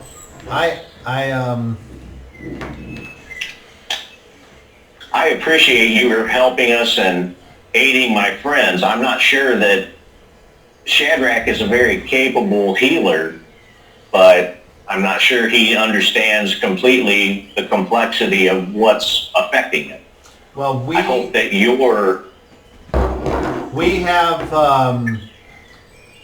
we have people who will research into the ancient texts of the times of Bazan to see if perhaps any medicines were recorded that could work to perhaps cure or remedy the afflicted. that is fantastic. And with Shadrach and Pick's permission, I don't know what we'll find. It might be a painful recovery. It might be one where you sleep for a week and emerge. I don't have any idea.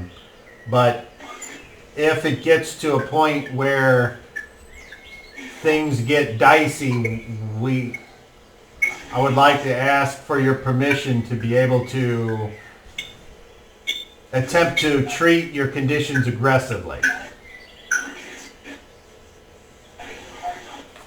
I think that's a wise decision, fellas. Pick, what do you say? I trust in their abilities.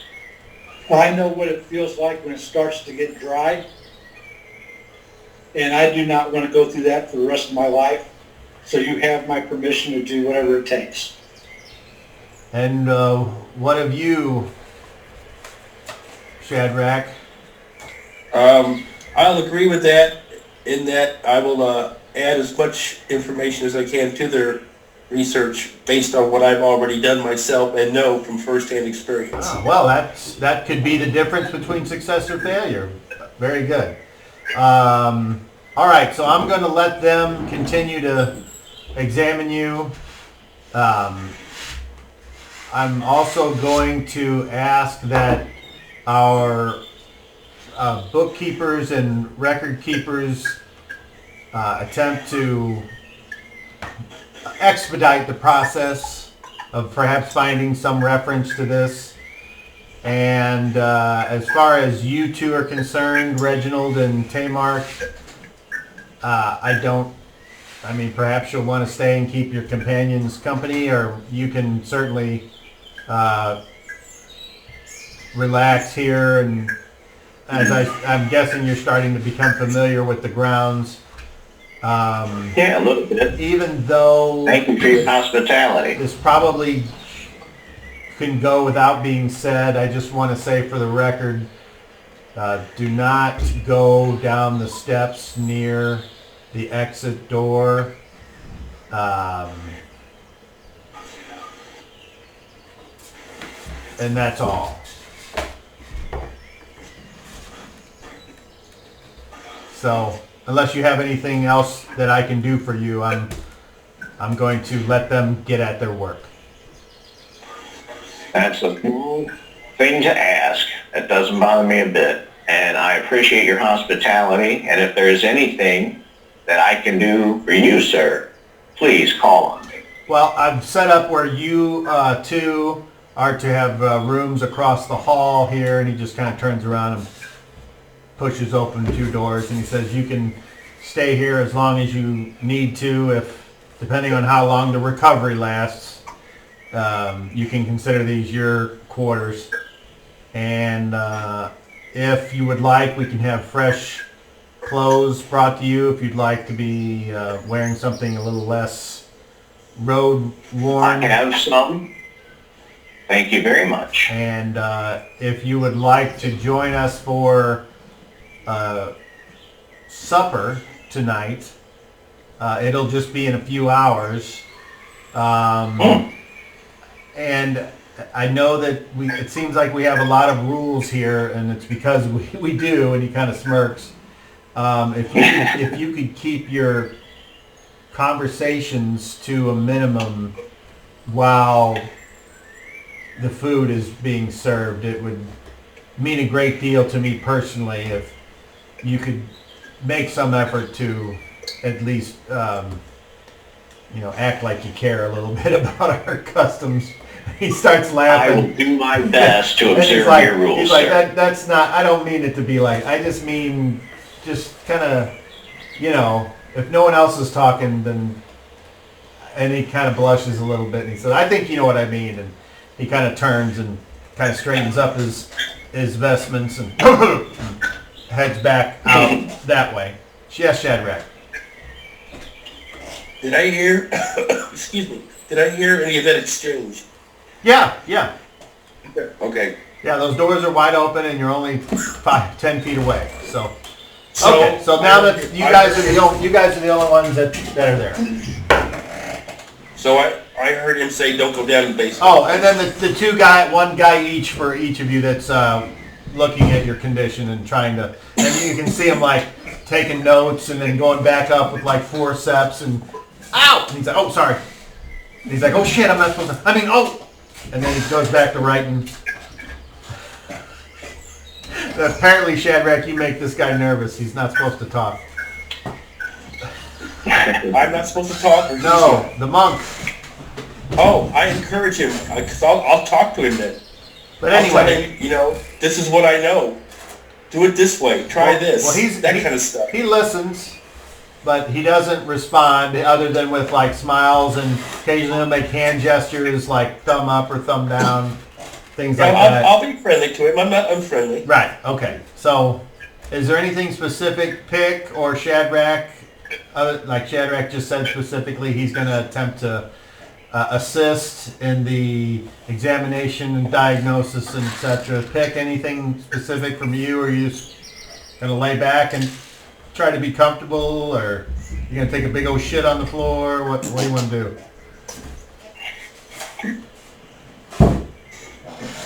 Pick's gonna get swifty. I'm just gonna say, if we do get some dinner, please don't let it be fish. Okay. Or Jell-O. Okay, No so Jell-O. as far as Reginald and Tamar goes, well, he kind of looks in the room and he's like, I'm going to go out and I'm going to walk through the grove and just kind of look around. So he goes, you want to go here? You're going to wait here. Let me see your yard check, please. I'm going to change into my not adventuring clothes, and I would like to declare that I had kept my loot with me. If I that when I said I got my backpack, I meant I should have said I got my loot as well. Well, let's do the old backdate free monkey. Roll me. No, it's fine. You can have it. It doesn't matter. Okay, cool. So I go to my room. I get out my nice clothes from my pack that are wrapped, and I take off my my baldric and my boots and my doublet that I wear under my armor, and I change into my nicer clothes, and then I will take my loot and head toward the crafting area. Okay. I'll be back later, fellas. Do you go out the front? Rest easy. Do you go out the front door, or do you walk through the courtyard and then into the big temple and then out the front? You have a couple ways to go, I'm just saying. Or you could even go out the back if you wanted. Well, without having it right here in front of me, let me see if you sent me a picture of that. Well, can you I see? just take the quickest route. Okay. Quickest route is just out where you came in and to the left. Oh crap. Yeah, okay. Okay. So, as you walk out the door, you can see COVID kind of relaxing comfortably there on the bench. Hey, fella. What's up? What's going on? Not much. They locked all your gear in a root cellar, and then they put a padlock on it, and I point to it over there. Oh, okay. Hey, the abbot was wondering if we had any evidence. Weren't you cutting some pieces off of that creature? Did you get a tentacle or an eye stalk or something to that effect that we could show him? I took a foot of tentacle from the end. I took a eye that wasn't destroyed, and I took a couple of the teeth out of the gum in the whole area around it. Oh. Is it okay if I show those to him? Why does he want to? So why does he want proof? Your word's not enough. He wants to show the people. He wants to show the people and rally them. Well, I think we can show to people, but I'm not comfortable giving them to somebody. I think, as I was warned by somebody else, this tentacle it's got that slime on it, could continually cause this problem to the other people. That's why I've got it wrapped up and not touching it. I mean, it's not something we're going to put on display and give to somebody else. I'm not comfortable with that. If they want to come see me, I'll be happy to show them. If he wants me to walk around and show people, I'll be happy to do that. But I'm not comfortable with giving this stuff to somebody else, especially the dangerous. Well, it's he mentioned that you kind of offended him before. I offended him? And I'm just, with the, accusations of the stench and whatever that all entailed. I didn't hear the entire conversation, but I explained to him that you weren't familiar with our customs and you're a warrior who's on edge. And, I just so you know, just don't go throwing accusations or stuff. I didn't throw any accusations out. Observe their rules.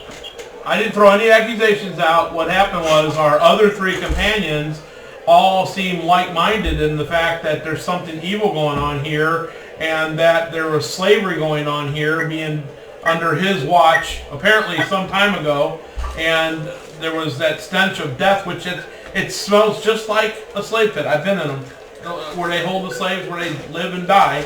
And we inquired from one of the other guys walking around, and he told us that's where they took people that weren't right in the head. They'd chain them up down there and leave them down there for a long period of time until they became right in the head or whatever. I asked him about it, and he seemed very put off by it. Maybe you should ask the other three. They were there. They're the ones that had the suspicion. I went down to find out what was going on. They wanted to immediately leave, and I didn't accuse him of anything. He seemed a little put off that we had discovered something. And, as far as, Well, we also asked that we don't go down there. Well, yeah, that figures. He's got something down there to hide, probably. I'm just saying, you should talk to the other three. They came to me with these suspicions. You were off doing something at the time, I don't remember, but They had these suspicions of something with him or somebody here, and apparently he's the one in charge, so who knows. But I don't see how I could have offended him unless he took a hint on something I said and feels guilty about it and doesn't want to be questioned. I didn't really question him. It wasn't really a conversation even, to be honest with you. Well, I know that after the conversation, he asked us to leave. And I remember them guys talking about the stench under the stairs, man. But after I smelled it, I left. I got out of there. Yeah. Like I said, you So might I didn't ask do the them. final conversation. Yeah, you might ask them what's going on because the one of those guys told us that they used to keep people down there chained up, and it smells like death and slavery, and it smells exactly like that, and I'm 100% sure. Because What the they DM do, what because they the do here DM at the told me that. monastery is their business. Yeah. Anyway, well, I mean, I agree with you, but Shadrach is convinced that there's evil being done here. So, I mean, I don't know. Well, hopefully, with the death of Zonagon, Yeah. it has, as Shadrach said, relieved anything that might have been going on here. I hope so. But I'm going to go and see what's crafting over there, man. You want to walk that way, or? Sure. Like I said, if they want to see anything, I'll be happy to show them. I'll be happy to walk around and show people. Whatever he likes, fine, but I'm not going to hand these to anybody, especially the dangerous stuff. We don't know what this shit's capable of. I mean, I'm taking them back to our potion buddy. I figured he can make some use out of this shit, but the untrained don't need to touch this shit, man. Especially the stuff Well, that they these start guys putting are trained. He just said that he wanted something to, like, have a parade and, rile the people up and say, hooray, the beast is dead, that sort of thing. Sure, I'll be happy to hold him up in the middle of his parade. Well, that's not going to happen. Well, those are my terms. If he doesn't like that, then oh well. Convince you otherwise. I'm just telling you what he asked me. Okay. So Well, you can tell him whatever you want. I won't tell him anything. Well, if like I said, you whatever you say, I'm fine with. Hey, check this guy out over here. He's doing some really neat wood carving. Hey, and I wanted to talk to you about this too. Why don't we? Some of these people here actually do, rely on coin. What if we made a donation to some of these people? We've got more than we would ever need. I mean, are you planning to go back and retire? I mean, why don't we give some? That's why I'm coming over here to the craft areas to spend some money and help the place out. Okay, well, I'm good with whatever you want to give them. I'm fine with that.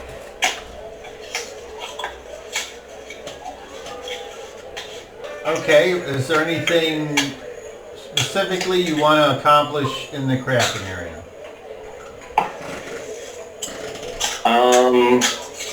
I would like to buy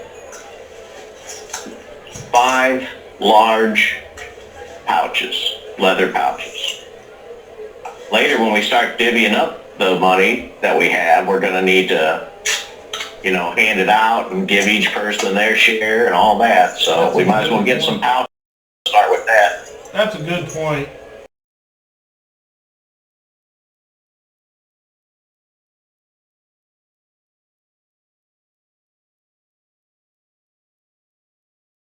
And with some water so they stay liquidy.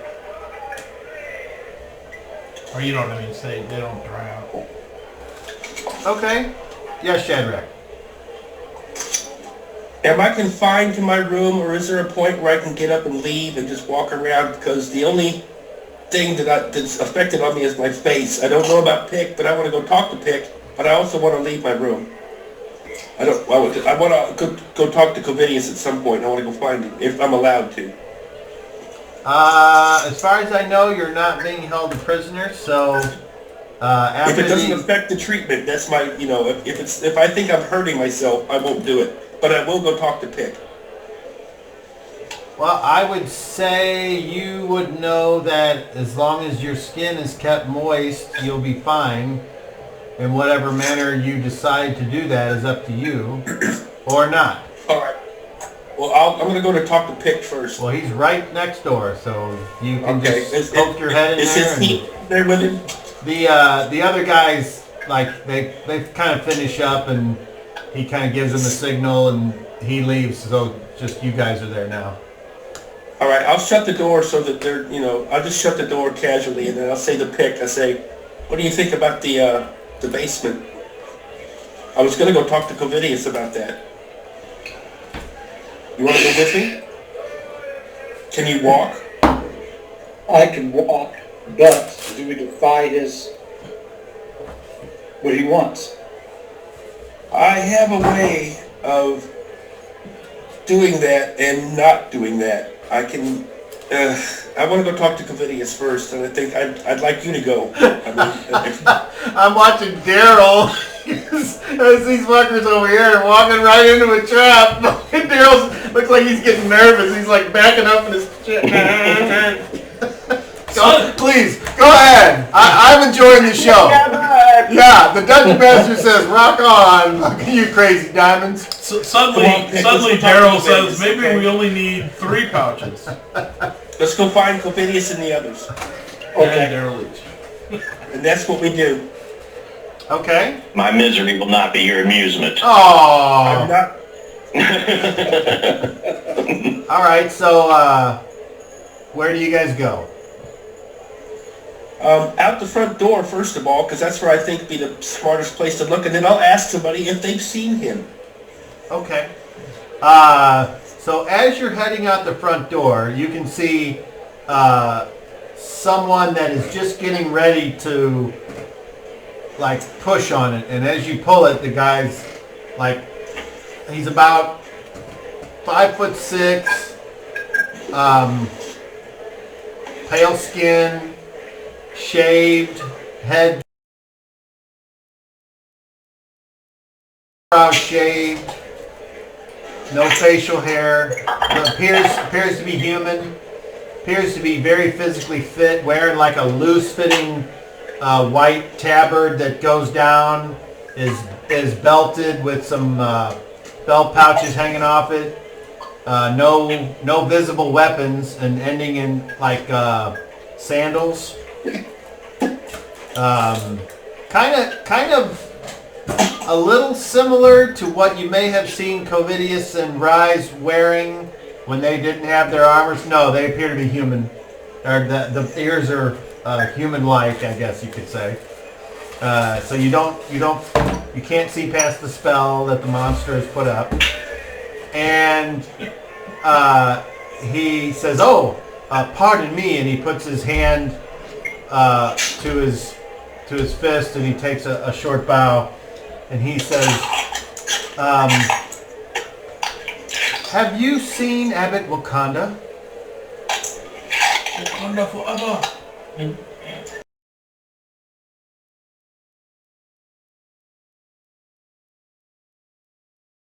Seen him since Not earlier. recently. Yeah, not recently. Okay, excuse me. And he kind of backs up, kind of formally allowing you guys a wide berth as you move on about your merry way. And he proceeds to go in as you guys leave. Thank you. And then you head out the front, and as you look around, you can see somebody walking, who appears to be walking towards, like, away from the crafting area towards the front gate, which is down here. I don't know if I've got the map on or whatever, if you can see where I'm pointing, but this is where you guys walked in. So the front gate's way down here. And he's kind of like walking this way, and you said you wanted to say, hey, who are you asking? You just asking who? What is it, Shadrach, that you said?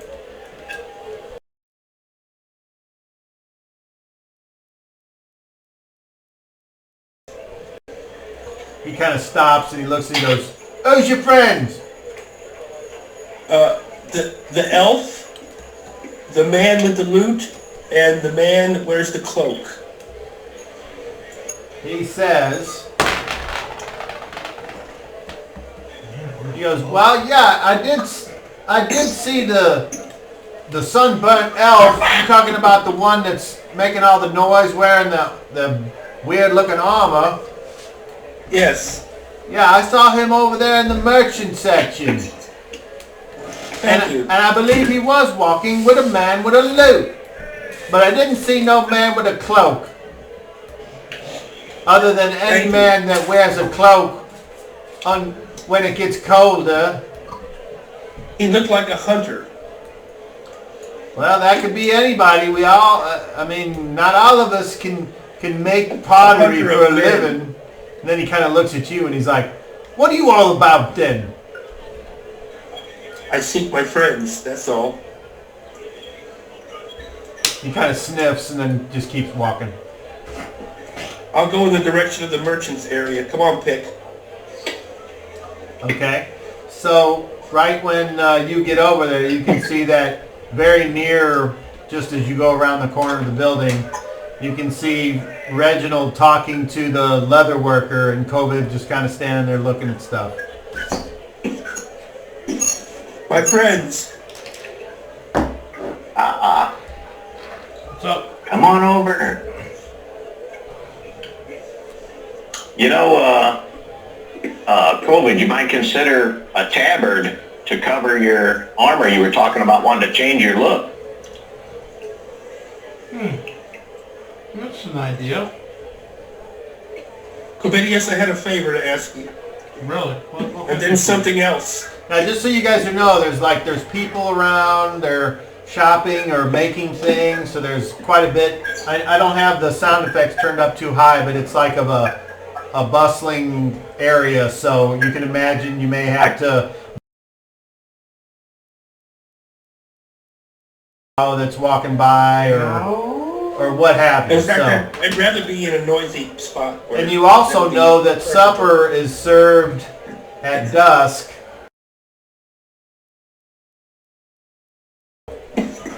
Go ahead. Yes? First of all, I was wondering if I could take a sample of the slime.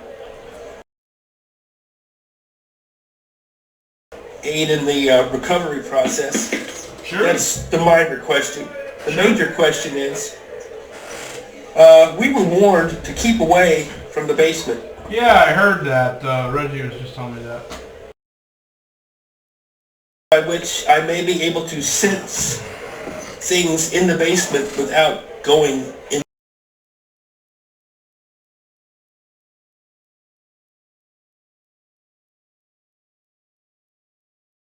Go in. I'm just letting you know that. Because they've been very helpful to us, and I don't see any reason to have any suspicions right now, but warning us to keep out of the basement seemed a little bit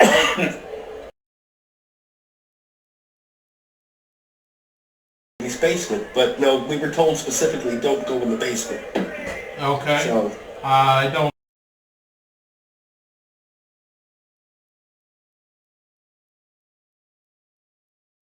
With me, and apparently I pissed him off when I was there last or whatever. I thought I was just. I mean, I think he's upset over the fact he was confronted.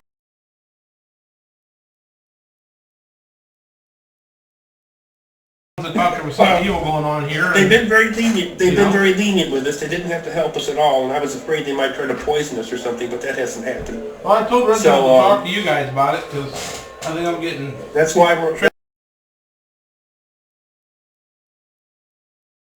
If we want to follow up on any suspicions, I'm able to assist in that.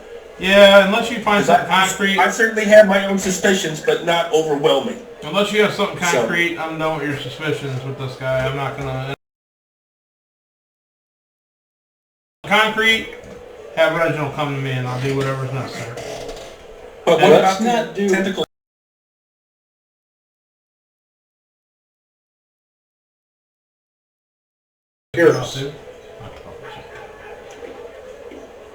I'm sorry, I didn't realize you were there too, Pick. But, I'm short, I know. yeah. Like I said, I'm not doing anything. You guys want to do, you find something kind of, something acted on, have Reginald give me a holler. I'd be happy to do whatever, you know? But whatever. I don't require the guy's help at this point. I'm not interested in giving up my armor and weapons at this point, and I'm keeping an eye on your guys' stuff. So I'm fine with it. I don't need a comfy bed to sleep in. What about my sample from the tentacle? Can I get that? Is that okay? Yeah, I said it was alright. I'll give you a sample. Okay. I'll open it up. You got something to put the sample in? I just wanted to get your permission before I moved forward with that. But well, yes, I'll show it to you. You can take the sample from it, but I'm not going to give it to you to go take the sample from it. Do you have something to put the sample in? I will take the sample, wrap it in what I have in my pack, and keep it in there and take it back to the best of my ability. Okay, this is the part where the DM gets to be a dickhead. So what do you have that'll allow you to do this? Because if you don't have it, you're obviously in a crafting area and you can purchase something. In fact, I will do that. Since I have a weight of coinage upon me now, I will get something that I believe that can contain this and something to transport fish in. I'll ask if they have anything like that. Or some wax paper. Or wax paper would be the best thing. You can go to the Cooper and get you a little mini barrel. You can get you a wax-lined sack. You can get you unlined things. So, what do you have in mind? And a water skin. First of all, how many coins do I have? Do I even know? We haven't divvied up everybody was carrying me, Tamark, and Covidius, and Pick were carrying the coin. It doesn't matter what. It doesn't matter. Just what do you want? We'll buy it. It doesn't matter. The best thing to contain a piece of fresh fish in, I'll ask the Cooper. Fresh fish? Well, then you want to buy this, probably, it depends. When are you going to eat it? I'm gonna. It's for science. It's for the purposes of the temple to help in healing. It needs to be preserved for as long as possible. Oh, well then you want to go get you some salt, and then whatever size. No, it must be untouched. Well, it's gonna rot real quick if you don't salt it. Yes, but I want to keep it just as fresh as possible for as long as possible without adding anything to it. There's no such thing. You have to add salt or a brine to anything to keep it, or put it. I mean, you keep roots in a root cellar, and obviously you've made this guy mad because he's raising his voice, and you don't know why you made him mad. You just fucking asked him a question. You can just smoke it. I'll say, please, give me a small barrel to keep it in, a small keg. Okay, so he comes back, and the cask is like about 6 inches tall and about 4 inches wide. Perfect. And you can see it's got a top on it that's it's kind of like string is wrapped around it and then tied off. And so he says, okay, so you can have this for 3 silver coins. I pop out 3 silver coins, guys. Thank you. All right. I didn't mean to offend you. I was He gives needing you something very because you're the one that paid I him. bid him. Hey, now I said I was looking for 3 water skins. Yeah, you find them. If this works better, I'd rather have that. Who are you asking? If I'm looking at this after hearing that conversation, and I think that's a better way to go, I'll go. Well, that's up to you. I can't tell you what you think. I think. That's not a That question. sounds like a better way to preserve it than just in a water skin. That's for you. Then I'm going with my water skin. Okay, now, do you know how big a water skin? It's like, but I mean the top of it. Water skin. I said I needed one big enough to put the thing in. What did he just Because get? it's got, a water What did he skin just has get? got a hole in it like that. Yeah, I too. know. I said what I wanted, but then we moved on. What did he just get? He bought a little cask. It's like I said, 6 inches tall by about 4 Do inches. they have a little larger than that? Yeah. I need can one get about one. a foot tall, and I need 2 of the small ones. Okay. He goes over and he says, how about this one? And it looks like about the size. He says, that'll be, let's see. I pull out a gold piece. Will A this be golden enough coin. for? Oh, for that. Here's 2 gold. And then Cover it all. Okay, yes. So now you have a cask that will hold 10 gallons. 10 gallons? Yeah. You had one that was 6 Oh, I'm inches. sorry. No. I'm looking for one that'll hold a 1 foot long Okay, so tentacle. okay, hold on. Okay. You got the 2 small casks. They'll each hold a half gallon of whatever. Okay. That's the volume. Okay. And then the bigger one will hold 2 gallons of whatever. Will the eye fit in a small Oh yeah, because the whole okay. top comes off. Okay, I just want to make sure it's big enough The for the eye to reason, go the in. reason the water skin might not work is because the hole opening. is small. That's why I'd asked for something with an opening that was larger. Okay, well, But that's all right. if that's what you asked, then that's what Okay. you Well, you eventually okay. find. So now you put those on your I inventories. will. I'll write it on more time. So a half-gallon volume cask, and then you have 2 of those, and then 1 of the 3-gallon volume cask. Okay. Meanwhile, Reginald, I'm just you going want to give mine to the priests, so You I mean, want- it's not like I'm eating it. how many pouches? Because those are just book price. Good. Okay. Okay, so is all done. Now what?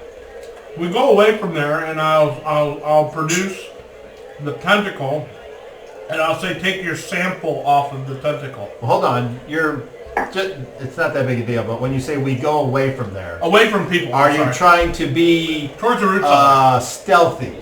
No, I just don't, we're not going to do it out in the open. That's We're what I gonna mean. do Yeah, it. you're trying to go where probably nobody's watching. Right? Yeah, under a nice shade tree. Okay. Yes. So you leave from people. That's all. I'm just trying to set the scene. I'm not trying Yeah. to job you. Yeah. I mean, obviously, if you want to go between the buildings into a alley, you can, but... Okay. All right, so you guys are out just past the grove, and the woods are there, and there's nobody else around, and you can fuck each other up the ass, whatever you want to do. All right, and when we're done with that, I unwrap the tentacle and Okay. the other parts, separately wrapped, and then okay, I'm holding it from the underside of the cloth, and you open it up, and Okay, the first thing that you notice when you unwrap the tentacle, it's been at least a day of a piece of meat wrapped in non-hermetically sealed jam. So this thing fucking smells like you wouldn't believe. And you can already tell that decay has set in because the color has changed, the texture has changed. It's much more like holding, like a... Holding flaggy? Yeah, it's... That's all right. I It's still not eat it. good. It's just not good. And yet that's what you have. Okay. So I open it up and I go, take your sample. I take just a little tip of the tentacle and get as much slime as I can get. I'm more interested in the Do you slime. just bite it, or do you take your hand and... No! Well, how do you do this? Lick it. Covidius, can I use your dagger? No. All right, keep your sample then. I then All my dump it weapons are into in the all my larger weapons are in the cap, basement. Use a stick. and I need pour kind water of a out of the water stick. skin in it, and I put the cap back on it. And I do the same to Get the the- eye and the teeth and the other two, and put water in them. And then Get I the cap slime.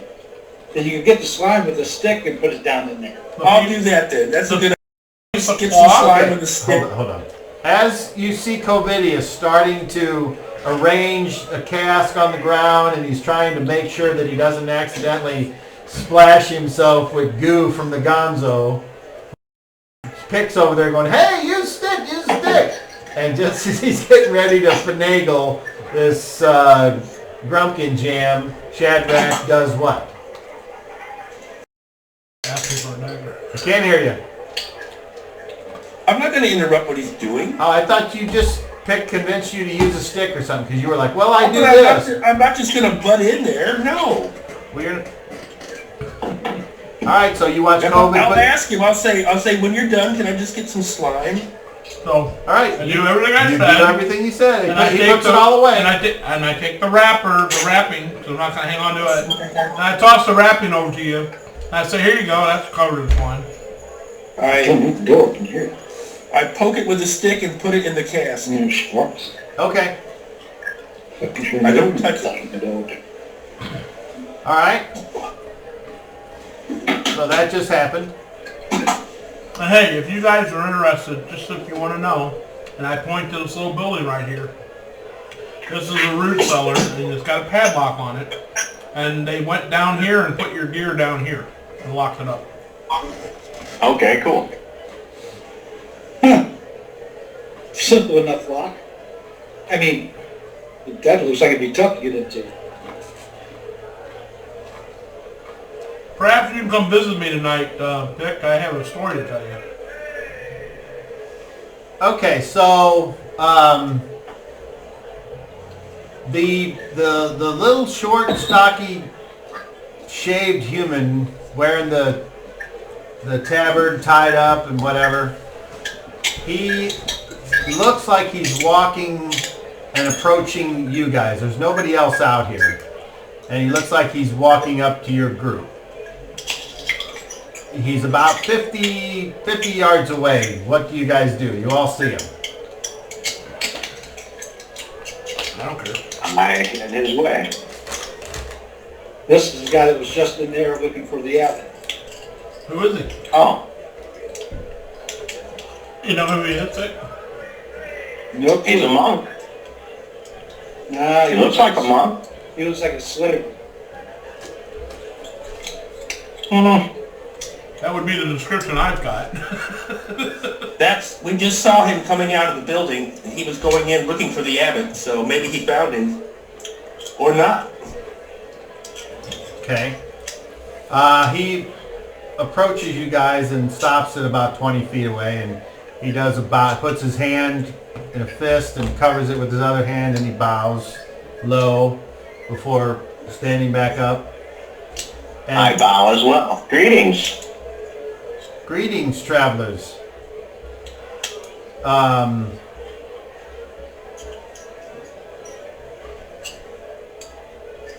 I have traveled far, and I went to see my old friend, Abbot Wakanda, and he told me a most wonderful story, and not knowing if you all would be staying for long, I felt like I had to come and see for myself these brave adventurers that defeated Xanagon. Well, this is us in the flesh. He And said- who are you, sir? My name is Latanios. And I am a traveler of the world. I do not stay in one place for long,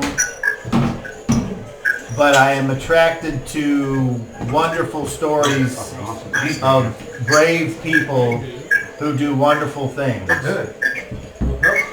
If it is not too much trouble, I would very much enjoy if I could sit with you if you are going to have supper tonight.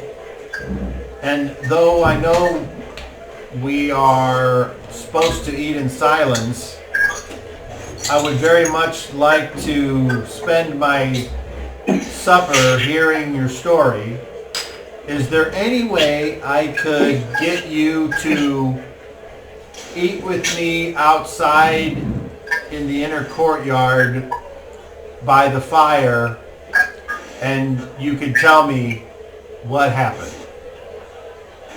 That sounds like a wonderful plan.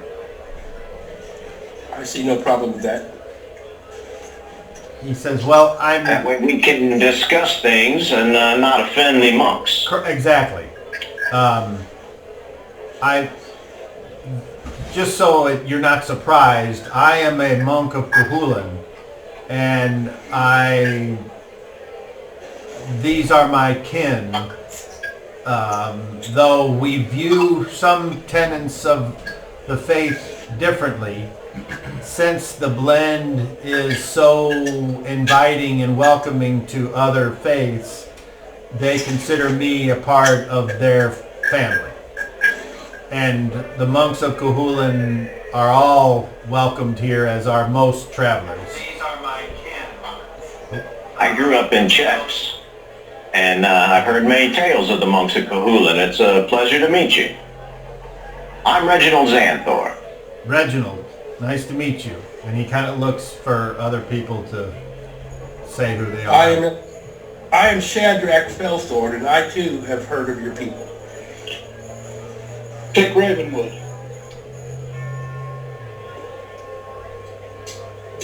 Covidius says nothing. So he doesn't waste time, like he doesn't linger on Covidius or anything. He just kind of nods and then says, well then, I look forward to supper time. I will meet you in the inner courtyard where the abbot takes his noon prayers. And he turns around, and unless somebody has anything else they want to do, he just walks away. And as I said, for those of you that hadn't seen him before, he doesn't seem like he has any weapons. He's just got the tabard that goes down to his knees and the sandals and He's the belt. very muscular, you said, right? He's fit. He's not like buff, but he's just like fit. If you've ever seen like a skinny, muscly dude, he's like that. Like Bruce Lee? Yeah, like not muscle bound. And then you guys are left all alone there to do whatever. He seems nice enough. I guess. Nosy. Hey, am I there? I have 37 minutes on the clock. Sure. Tamark, you approach the group there. You've seen them. Just in time for the courtyard ambush. Is there something you want to say, Dan? No, I was just wanting to know if I was there so I knew what happened. I had to leave for that. I see. Yeah, it's fine. You're there. Okay. So, unless there's anything else you guys want to do out here in the woods and the nice peaceful grove, the sun sets behind the edge of the world and the sky starts to turn beautiful oranges and purples, and it's supper time. Let's go have some stew. Yes, Shadrach. This first opportunity I get, I want to find one of the healers and show them the slime. Okay. So if that delays me getting to supper time, that will delay me getting to supper time. Okay. Does anyone else do anything that I need to be I aware go of? to the supper hall. Okay. It's a separate building than the main temple area? Yes or no? We've been there before. We've been there, stayed there for days. Yeah. It's not here. It's like in the building behind. It's a the different temple. building? Yeah. Then I'll go. Okay. Tamark, you gonna join them for supper? Yes, I'm going to go with it. Okay. All right. So,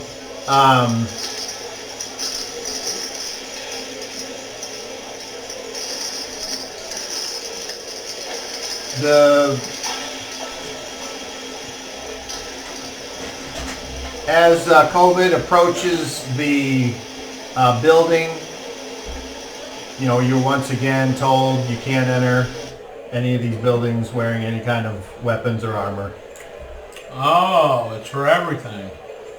I understand. Could you bring me out a plate of food? Who are you asking? Whoever just told me that. Maybe a charisma check.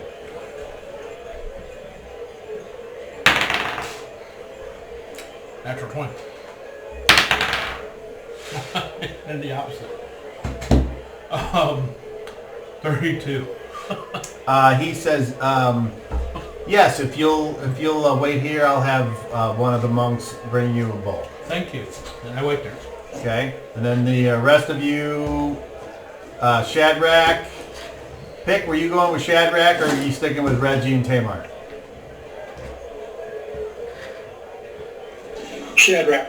Okay. I was gonna say, if you want to just go with them, that's fine, Pick, because I just was gonna give it to the healers, but come on then. You might be able to do something right away. Okay, so when you go back in this building here, you see one of the monks, and what do you do? Excuse me, brother, I need to see one of the chief healers. Soon.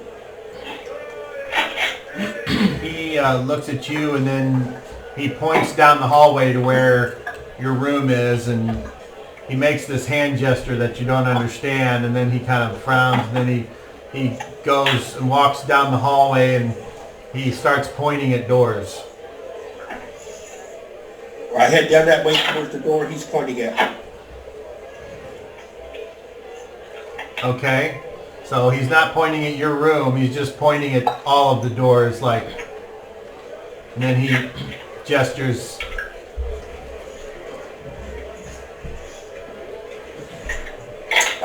So he doesn't give me a specific door? I'll look at him. Where's the healer? He bows, and then he goes to the first door, and he looks in there, and then he looks at you, and he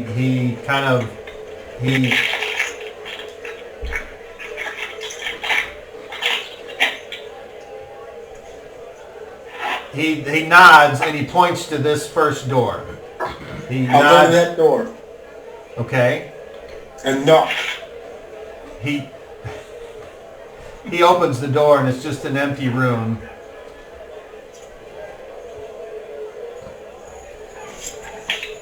I'll shake my head. No, where is the healer? Then he walks to the next room, and he points, and he kind of nods, like in the positive, and he points to that door. Pick, you're watching this. I nod to him again. Show me the healer, please. He just holds his hand up, and he turns, and he leaves. I'll go knock on that door.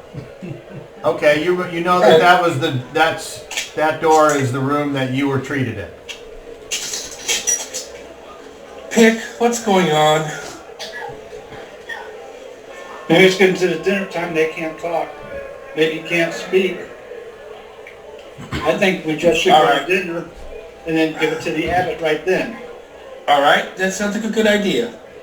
Fair enough. Since we couldn't get any cooperation this way, why not? I agree, and so we do. I understood what you were. So yeah, this would be okay. All right, so you guys head over to the dining area, and when you get there, you can see COVID waiting outside the door by himself. How you doing, gentlemen? I'm just waiting for supper. It's coming. I'm going to give this sample to somebody who can actually do something with it, because I haven't gotten any cooperation so far. What do you mean? I asked to see a healer, and I was just basically shuffled around to my own room, where there was nobody in there. Well, maybe he wants you to wait in your room until the guy comes. Maybe that's the whole idea. I'm not going to do that. Okay. I think everybody else is in here. That's so why you guys hear a bell coming from inside the building, which means if you're not there within a very short time, you're not going to get served. And the door opens up, and somebody walks out and hands you a bowl and a wooden spoon, and then he goes back inside. I sit down there and enjoy it. I go to the eating area. All right. So you guys go in there, and you can see the setup is the same as before. The monks are sitting at this long table, and the Randy's having a seizure. abbot's there. He's beating the dog. And I know that look. I used to have that same look when I had a dog. Like, God damn it! Get down! And you can see Reginald and Tamark are already like there, and they're at this other table. And after a while, you guys join them, right away. And then you all are served these bowls of soup. And then, what do you do? Is it completely silent? Except for I'm this, taking mine out to the courtyard. right? And Tamark joins you. Except for the sound of the shuffling of souls on stones and of things being poured and wooden spoons and bowls, they're not talking. They're making hand gestures to communicate. But Reginald and Tamark get up with their bowls and they head back down the way you guys came. I'll Let's follow. go meet with Nathaniel. All right. Tell him so our tale. you guys get your bowls and you head on out and you walk past COVID there, who's sitting Hello, down guy. enjoying his bowl of soup. We're gonna have our dinner with Nathaniel in the courtyard. Come on. Okay, I get up and follow him. Okay. So then you go back in the other building and obviously once again COVID's wearing his stuff and Oh, dang it. I keep forgetting that you're a nonconformist. so you guys then are walk down past the rooms, the little vestibules, and you make that left and you go out into that courtyard and Latano is out there sitting down with his bowl already, but he's sitting on the ground in the crisscross applesauce style, and he says, gentlemen, I'm so glad to see you. Please, I'll scoot closer to the benches if that's where you want to sit. Shad will sit on the ground like him. Hello. He says, so, first of all, thank you for accepting my invitation. I'm sure you probably would prefer to have a more comfortable place, but this square has always been special to me. I can remember my first ascension ceremony was held here around this fire pit, and it was wonderful. So it kind of holds a special spot. It's not, I was granted a special exemption to the pacifist mandate of the blend. Apparently the previous abbot was owed a favor to one of my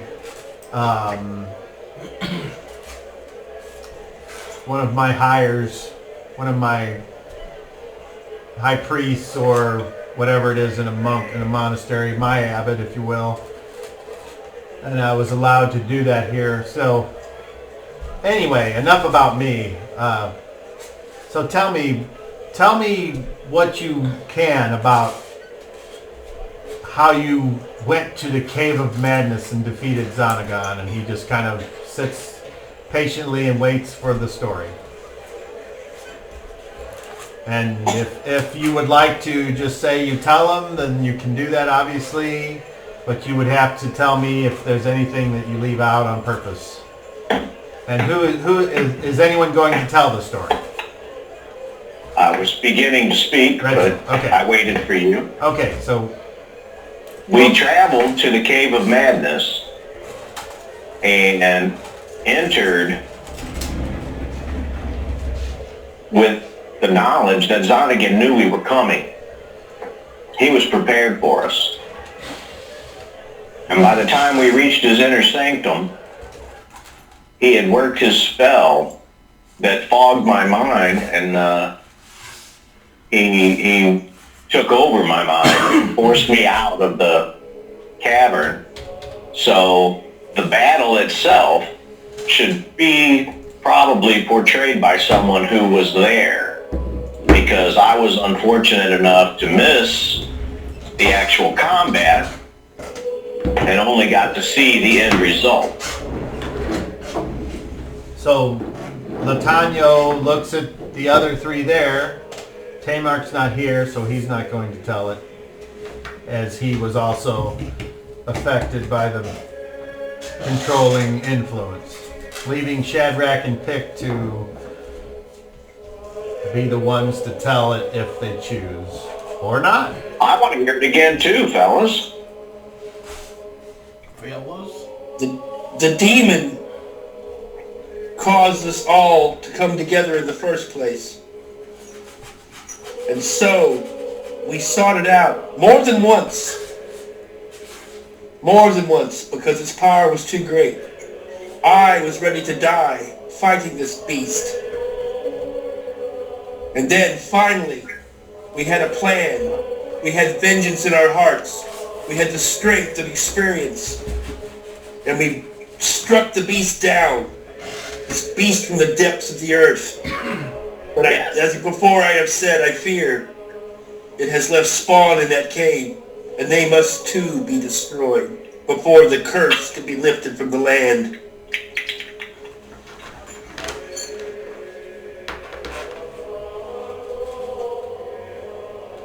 My faith is not your faith, but we are not in opposition, and I think that is a good thing.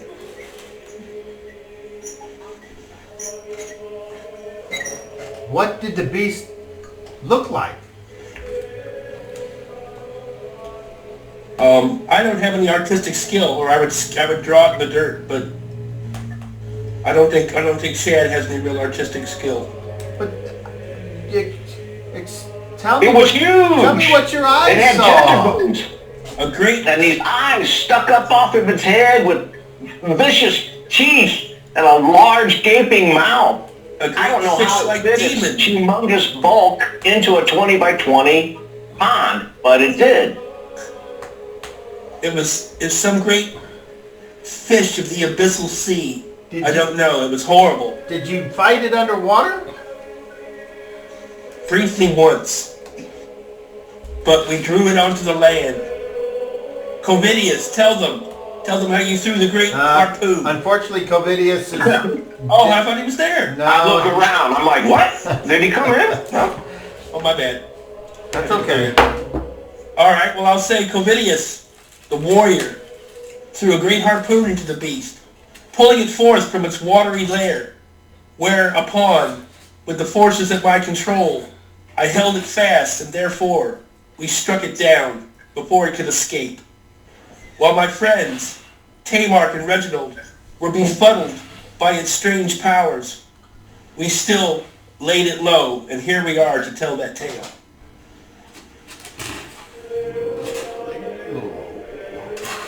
He looks at Pick and he says, "You are silent. Is that because you're modest and humble, or do you believe that you are not worthy to receive the thanks of those that have long suffered? If you don't wish to talk about it, I don't want to bring up terrible things from your past." Oh, no, it's not that. I was just a small part. I was not as brave as these gentlemen who jumped right up in there as close to the beast. I stayed back. I'm not a great warrior like them.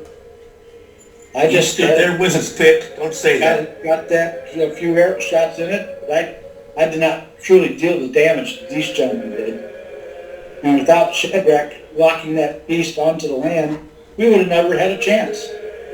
Without COVID harpooning it and holding the chain and holding it on the ground, we would have never had a chance. I was just You are modest. just a small part. I would like to give my thanks to this COVID. I assume he's not hiding in the shadows somewhere in this square. Is he okay? Did he make it out alive? Or Yes. Is he to be mourned? He's safe. He's mighty. He likes to keep his personal possessions close to himself, if you understand my meaning. Let's see if he He was with us understands. in the garden earlier. And he's a warrior, so that's what I mean. Oh, he was the silent one. I see. He, does he not speak our language? He does. He wishes to remain armed, and so therefore movements are limited within this compound. I see. Okay. I understand. Okay. Well, that is his choice, and I have no ill will for honoring our rules. So, Did you say you were a pacifist? I am personally, I am, but if you know the monks of Kahulin, as you say, I have heard they're great warriors. well, we have been trained to defend ourselves, and because we are fellow monks and seek to be able to defend ourselves in every situation, we are trained to defend ourselves without the use of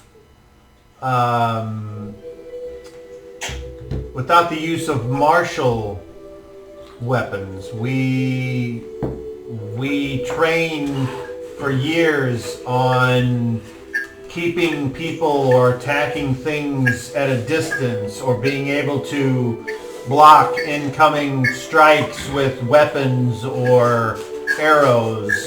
And those of us that can stay with the training after many, many years of study and discipline have even reached the point where they can attack armed men or defend against armed men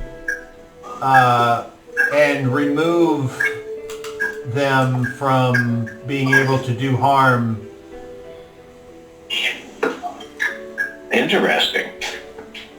We were told that you could use your hands as weapons. That's a crude way of putting it, but yes, it's true. And because we use only what the gods have given us, not what is provided to us by mortals, we are allowed places and things and privileges that others are not. That is our belief. Are you a scholar as well? Is he taking notes while we're telling him the story? No, Or he is not.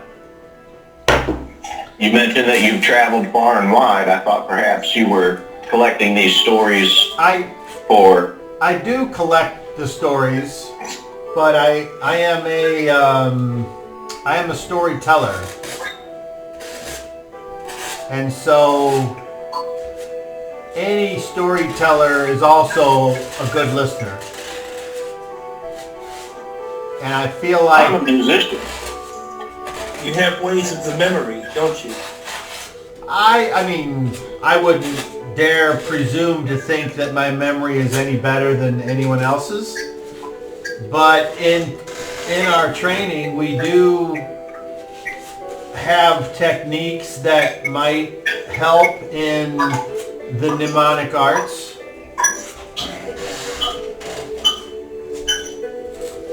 We believe that the discipline of the mind is attached to the discipline of the body. And as you hone the body and the skills of self-defense, that having a keen mind, one that is practiced in noticing details and remembering slight differences of situations, is very helpful. For instance, I have learned over the years that I can view an opponent and very quickly learn their patterns of attack and defense and counter them using my trained mind of combat. So where is your journey taking you next? I only know my journey has taken me here. I do not know yet where my next destination might be. I challenge you then. You do? To a contest of riddles? No.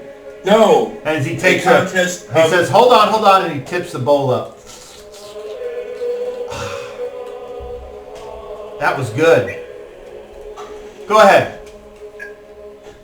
I challenge you to join us as we return to the cave to finish off what's there, and then you can see for yourself what we have seen, and join us in the glory of its final destruction.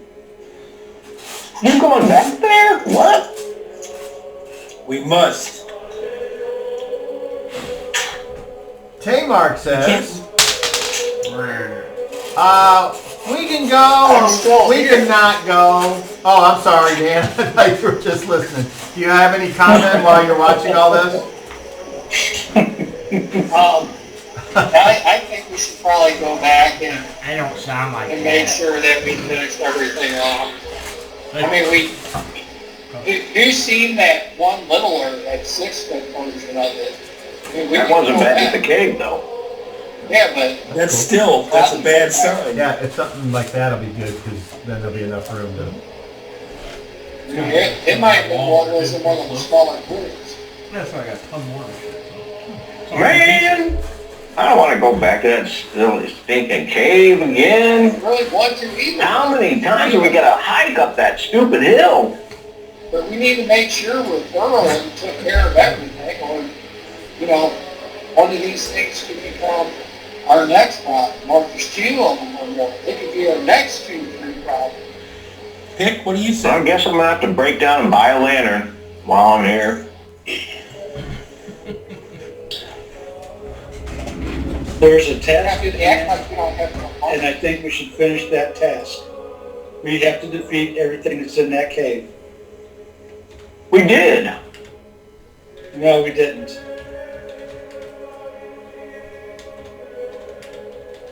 You're on silent there, Shadrach. I see your mouth. Whatever affected your mind, I don't think it was Zonnegan. Zonnegan was too busy dying while you were being influenced by something else. I don't know. There's something I else. saw something. There was energy coming from the back of the cave, from behind Zonnegan. I saw it, and so did Covidius. Maybe it was Bazam. I don't know. He didn't show his face. He's still there, and he needs to be destroyed. I fucking already forgot the guy's Latanya? fucking name. Latoya? Hold on. COVID and Rise beat the crap out of that apparition, and it still stood there and did its thing. Apparition is the key word. So then he's not really there. Your Swaggy wasn't really there either, was he? Latanius kind of looks up, and you guys all notice that his face kind of changes, and he says, "Did you say Bazan?" Yes. What do you know of him? Have you heard the legends? He kind of looks around and he says, yeah, I've heard the legends. Do you guys..." He's like... He looks at all of you and he says,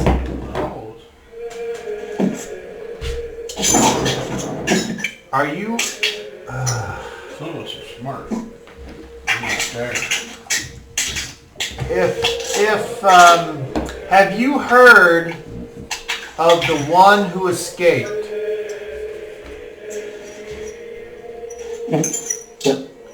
No, I heard that Zonnegan is what was left of Bazan.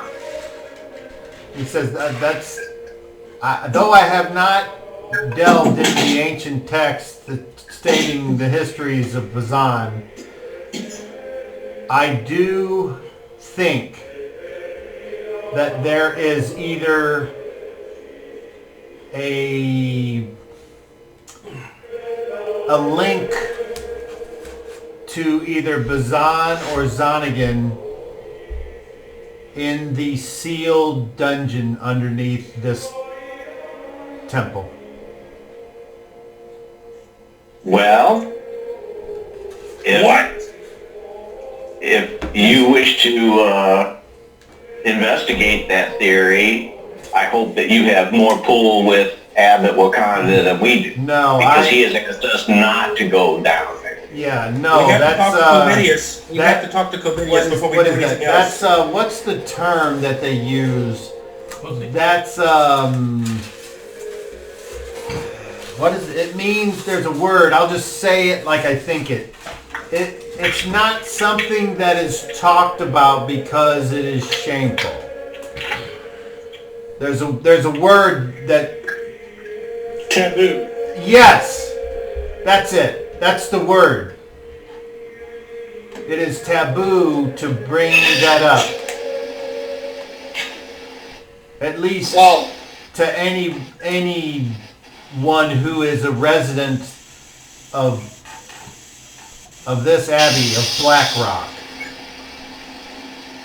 I told you, Reginald. I told you. It's Okay. It's kind of an open secret that this used to be one of Bazan's strongholds, but not this building. This building was built over the destroyed and the ruins after Bazan was defeated.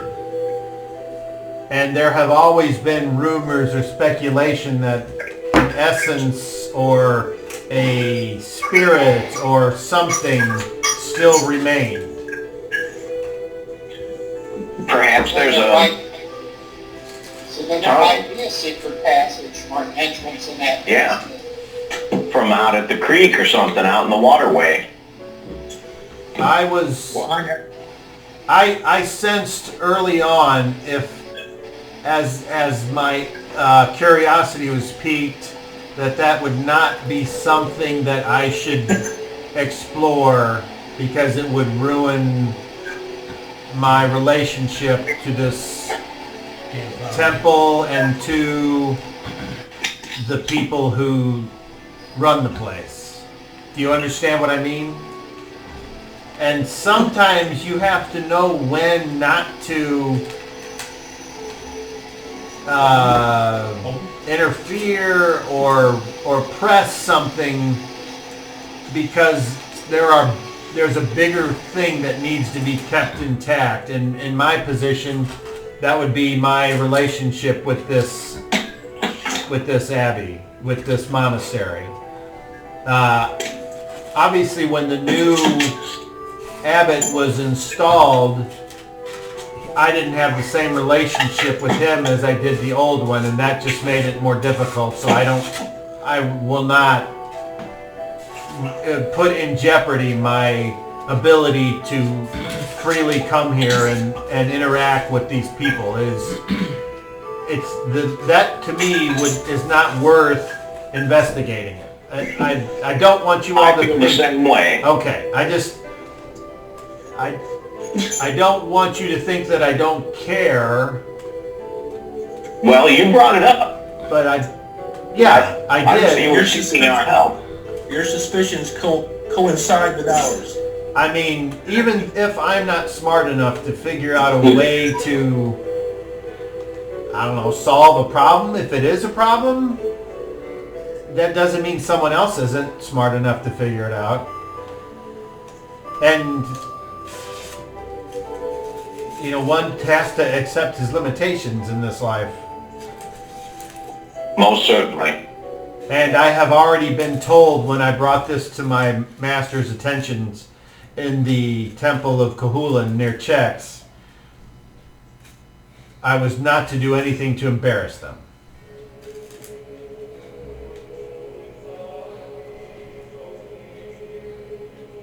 So perhaps it is better that we just forget that this part of our conversation took place? I'll say nothing. Well, we know the monks here won't say anything. At least they're not supposed to. We need to talk to Covidius and tell him this. You need to talk to Covidius yourself and tell him what you told us. I think that's only fair. Well, he didn't seem like he was interested in that. He's more interested than you think. Well, I'm willing to give anyone a second chance. But then again, I don't want to. My job isn't to ram my way into a situation. I am trained to keep danger at arm's length or further. And if by my interaction with you all or Covidius it upsets anyone, that's not my intent. I'm not the most political person. I'm not well aware to wind my way through side glances and soft words at one part and harsh words at the next. I'm not one that seeks to motivate someone to do something for me. In other words, my words aren't my stock and trade. My faith is, and my testing myself against things that need either protection or justice. Things that attempt to split my mind between what is right and what is proper. I'm going to not. That is my last place I want to go, is to get in that delta between those two opposing forces. And that's what politics is. And I just can't do that. That's not who I am. But I'm open to new experiences. So if you think that it's worth doing something, I will try. But I'm not going to I'm not going to commit to punching a hole in the wall when I can walk through the door. I think our first concern here is to get treatment for our friends. They don't want to live with this skin in affliction. So we're going to try to get that cured. And when that time comes, then perhaps we can journey onward, and, who knows what could happen there if we go exploring down by the creek looking for caves. I agree. I see. Well, I plan on staying here tonight and then one more day and one more night. And then on the third day, I will leave. I may or may not go a little further south along the stream and look for relics or remnants of previous civilizations. Well, if you would care to join us, if we're leaving at the same time, in my opinion, you're welcome to accompany us. Well, I know that if one of you is not here, then all of you need to discuss that amongst yourselves. And of course, if someone is not in favor of me traveling with you for a time, I will respect that. That's not even an issue. But he then stands up and he takes the bowl and the spoon and he says, once again, I appreciate your time. I appreciate your stories. I hope at some point to tell that story to further the end of Xanagon out into the countryside and back to my masters. And perhaps along my journey I may use whatever I can to go to Chex itself and see what the city has to say about a possible removal of a threat by some of its citizens, and perhaps maybe they should be recognized for doing something that the Republic would find positive. And he kind of winks. He kind of winks and puts his finger on his nose. And then he does another bow and gentlemen, and unless someone It was a wishes, pleasure meeting you. he will walk on out and go wherever he goes, leaving you four here in the courtyard there. The door closes, Hey, and you guys are by yourselves. Let me know if you walk out the front door. All right, let's go find Covidius. He needs to know this. I don't want to be known for any deeds that we do. That's why I think we should wait until after you guys are healed, and then instead of trying to get in from here, maybe find a way in from the creek. You know, we know there's many caves in the area along the waterway. The people have told us that. So perhaps there's some of the foul, evil lurking in the old stronghold, but it's got to have a way in and out if it's not coming through the Abbey. I agree. If you'd like to give me a day, I can go out there and use animals to go out and spread around and see what they can find. Didn't you say you had a way that you could test your theory without actually trespassing? I have to be close. I have to be close. Well, Not perhaps far- you not- could, not miles. I need Shadrach to roll a d10. Yep.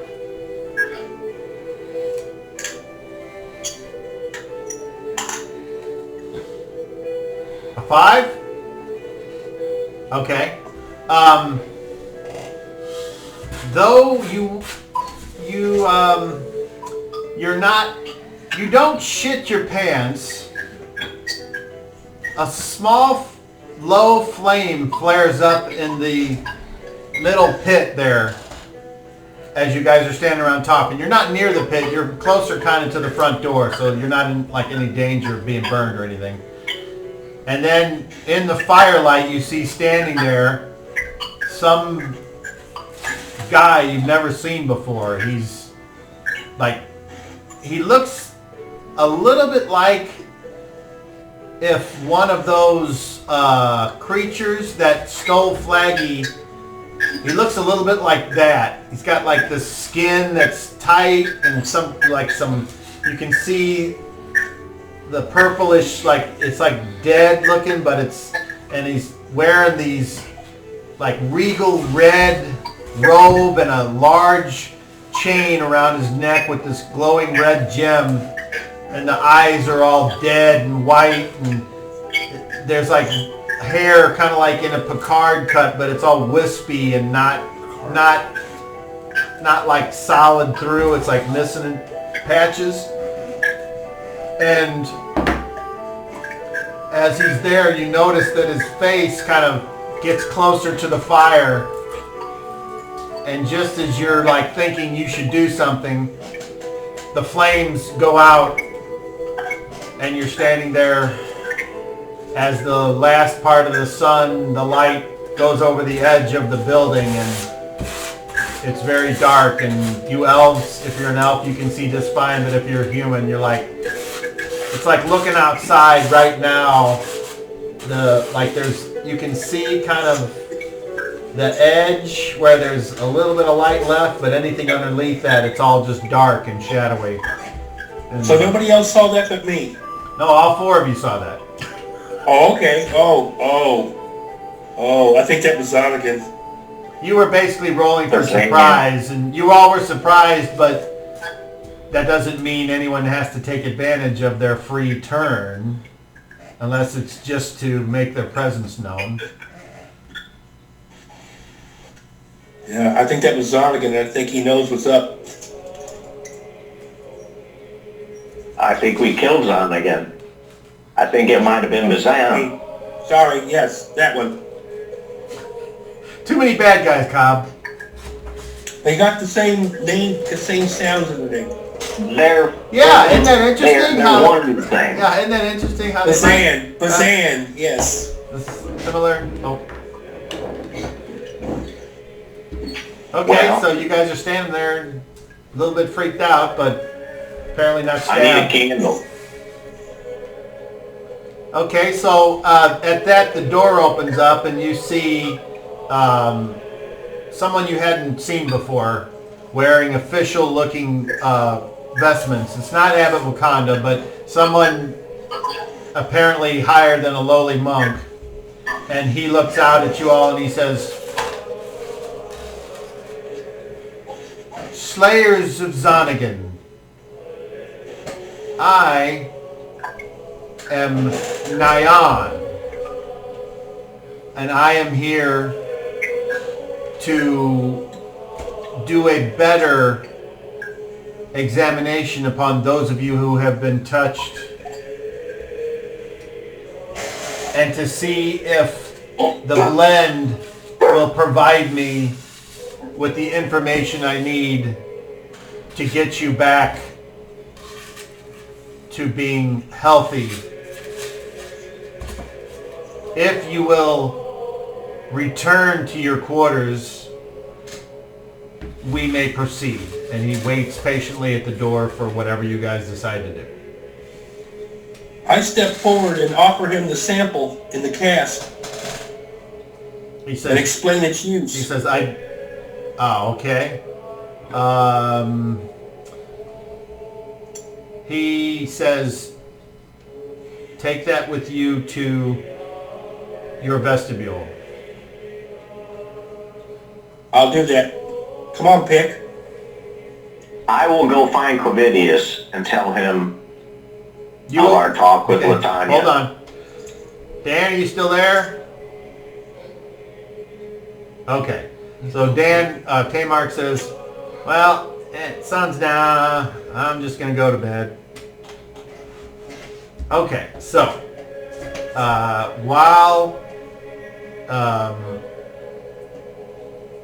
so Nyan first starts to ask, and he tells Pick, I will be with you after I check on Shadrach. Will you please be patient? Okay, so he leaves you alone. He just shuts the door. As he shuts the door, a candle in your room lights on its own. And then in Shadrach, when you walk in your room, you notice that he kind of wiggles his fingers and the candle lights up in the corner, illuminating the room. And then he says, okay, I'll need a little bit more light. And you see him kind of take his hand and sort of like push like the raise the roof thing, and the light kind of starts to expand until it's fairly bright in the room. He then proceeds to just ask you all the questions that a medical doctor would ask. You know, does it hurt when I do this? Tell me how this happened. Do you have any children? Stuff like that.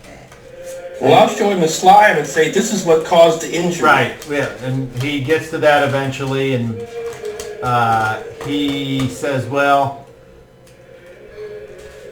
hold on, and you see him begin to cast the spell. He gets out they look like beads on a string, and he's holding it, and then in his other hand, he kind of puts his hand over his holy symbol, and you notice that the holy symbol looks like kind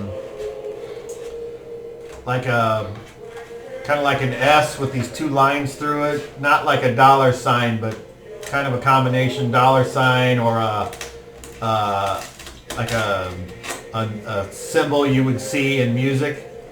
And he speaks his language, and he says, Weaver of fate, master blend of all gods, high and low, I seek the specific deity that can answer me this question, or these series of questions. And you see him reach then after in his pouch and he pulls out something and he goes over to the candle and he sprinkles it over the candle and you see like sparks kind of come up. And he turns around and looks at you and his eyes are closed. And he says, "Is the affliction upon Shadrach related to this item that he has provided me in this cask?" And you don't hear anything, but you see him. Then he says, "Can this affliction be treated by the grace of the divine blend? Can this affliction be cured with a spell of a power that would be a moderate power and could cure the colicky child? Could this affliction be cured with the power to remove leprosy?" And then he opens his eyes and he says, "Stand still." And he walks over and he says, "I am about to invoke the power of the blend to cure you of this mighty affliction. Before I do so, and so I do not waste the grace upon which all of the deities above and below have bestowed, you agree to accept this in good faith?"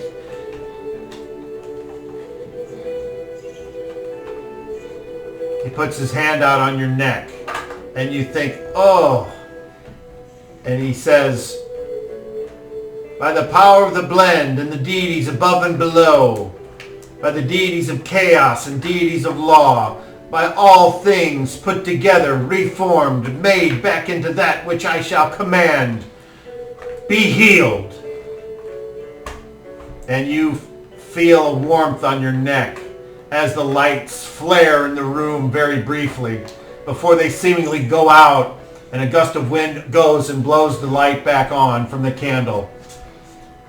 And he grabs the gauze around your neck and he pulls it down, and as you put your hand up there, you feel your flesh start to reform and return to its normal human consistency. And within a short time, you are cured of the curse of Xanagon. And he smiles as he watches his deity's mana affect you, and he says, "It is done." Thank you. Thank you. My blessings upon you as well. Heal my friend, please. I do not know if in your faith you are allowed to cast such magic, but if you are, know that the spell that I called upon can cure serious injuries, and this falls under that umbrella. Do you understand? I will remember. He turns and he starts to walk out of the room and he says, "Would you like the candle lit or dark?" The candle, remember, leave the candle lit. He leaves. Thank you, Your Eminence. He then walks into Pick's room, and Pick, you kind of heard a lot of that because, as I said, these walls are thin and you're right next to each other. So you kind of have sort of a general idea of what's going on. And he will do the same thing to you. Do you agree to have them cast a spell upon you? Yes. Okay. And he says the same words, and he does the same invocation, and he uses the same components, and he does the same gestures, and he utters the same words. And after he is finished, he pulls the gauze away from your afflicted leg, and as you look down, you see the skin transforming into normal human skin, and the weakness that it caused and the pain that it caused leave your body. And he smiles, and he stands and watches you, and he says, "It is done." Blessed be the blend. He nods, and then as he turns, he says, Would you like the candle lit or dark? There is warmth in the light. He turns and leaves. Okay. We will now cut to Reginald walking up back that way, and Covidius is there with an empty bowl and a spoon. I'm licking the bowl out. Hey man, you missed dinner with Latanya. He's a monk of Kahulin, and he was giving us some insight Pause. that the Pause. Just, I don't know what you, I know Daryl, you might not have heard, it's Latanias. With an L. And I know you don't mean to fuck it up, so I just want to put it out there. It's Latonious. See, I spelled it Latanyos. That- So which is- Latanyos. That's that- how I spelled it. Whatever Yeah, helps you pronounce it. that's fine. I know Daryl doesn't do this shit on purpose, but I just assumed you couldn't hear me. Oh, So, we're all awful with names. So well, I mean, it's but what I heard. the I write it as I hear it. yeah, I do it phonetically. the medium isn't the most conducive. So, anyway, go ahead, Daryl. I'm sorry. Go ahead. You missed dinner with Latanius. He's a monk of Kahulin, and he was telling us that this monastery was built on top of one of Bazan's strongholds. Oh. Maybe that's So why. he has. Maybe that's why they're getting that weird feeling here. Yeah, he has some curiosity about the connection with evil too. So we're thinking maybe after those guys get healed, if they can be, heading south of here to the waterway and searching some of the caves and seeing if maybe there's a way in from over there. Okay. Sounds like a good idea.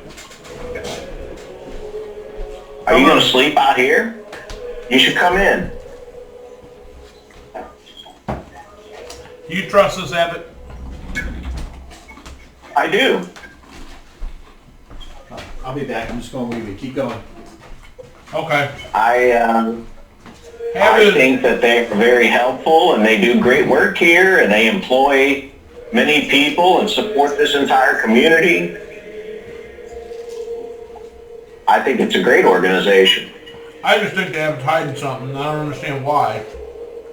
Because if it's evil or needs to be destroyed, like Shadrach continuously says to me, then why hide it when you've got people who just destroyed the evil in that cave? Maybe they can help you here. Right? Well, I don't know, man. I can't detect evil spirits and death smells like some of you guys, but Well, I don't detect you know, I nothing, mean, I realize there's something to these feelings you're having. Oh, I Was just having smell. nightmares. I just smell the shit downstairs, and I can tell you, I know what that is. Beyond that, I don't know nothing else about this. Other than he seemed awfully cagey about it, and there wasn't really any reason to be, in my opinion. But Yeah. like I said, it was all going on the assumption of what Pick. Like I said, Shadrach riled up Pick and Tamark, and apparently they were believing it and ready to get the hell out of here right away. And I don't know. I mean, Well, it certainly sounds like there's maybe- more to it from what you Did just I wrong told you me. up, Pick? There may be something to it, but I don't think we should go barging down into their sealed dungeon. You know, we're gonna try to find a way in from somewhere else. That's what I'm thinking. So in other words, be sneaky about it instead of doing it in front of them. Yeah, sorta. Yeah, I'm fine with that. Whatever, that works. Yeah, That- sorry I missed the meal with you guys. I didn't know where they were going to take our shit at first because things have changed. So I wanted to make sure we knew where stuff was. Right. You know, is it under I guard or whatnot? You know, because we don't need our stuff missing. So I think it's safe enough out here. So I'll join you. Well, I'll be honest with you. If all you're doing is going in there to sleep, I'm good, man. I'm just I'm actually more comfortable out here than I would be in there. I mean, Okay. unless there's something you want me to do or say, I'm not.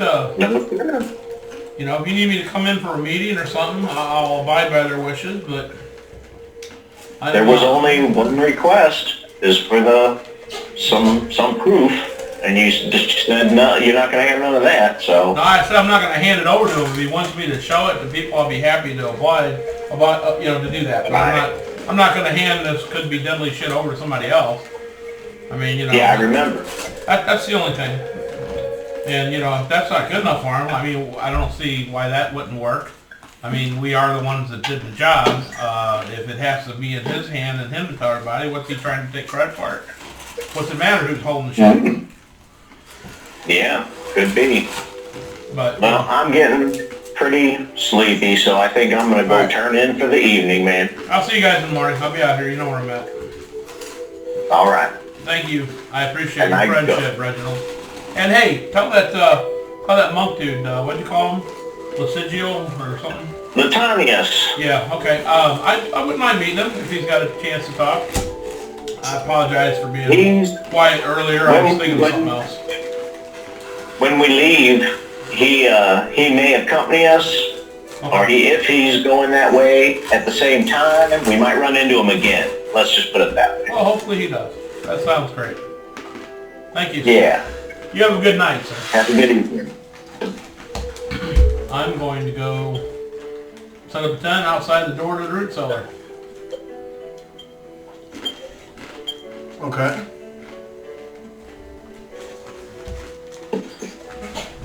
I assume all these people outside have places they go, like home or something, right? They're not like camping out here, are they? What's the outside nightlife look like? I guess that'd be the right. I guess you're gonna find out. Well, I mean, do I see people setting themselves up, or do I see people around fires? You said start. As you walk over there, you see people closing down the area, shuttering things, Okay. until eventually you appear to be all by yourself. Okay. I'm good with that. Okay? Does anyone on the inside do anything other than get a good night's sleep? That's all I'm gonna do. I burn the monastery to the ground. No, I sleep. Sweet. Alright. I watched the flames. So you set up a tent. Yeah, I have my tent. So it's a two-man, but Yeah, I don't no, have the that's other man. Okay. Right in front of the door. Okay. Pitch like this, so the door's back here, and I go in front. Then go to sleep. Yep. Or do you stay up all night in the tent? No, I sleep. I put the big sack of gold is actually 2 sacks of gold on my pillow. Okay. Now, since we don't have watches, and I'm not a whole 100% sure, I got my blades ready, just if I have to wake up and deal with protection or something.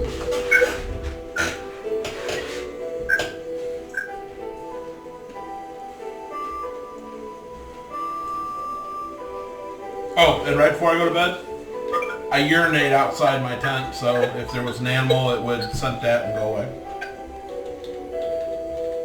And he was never seen again.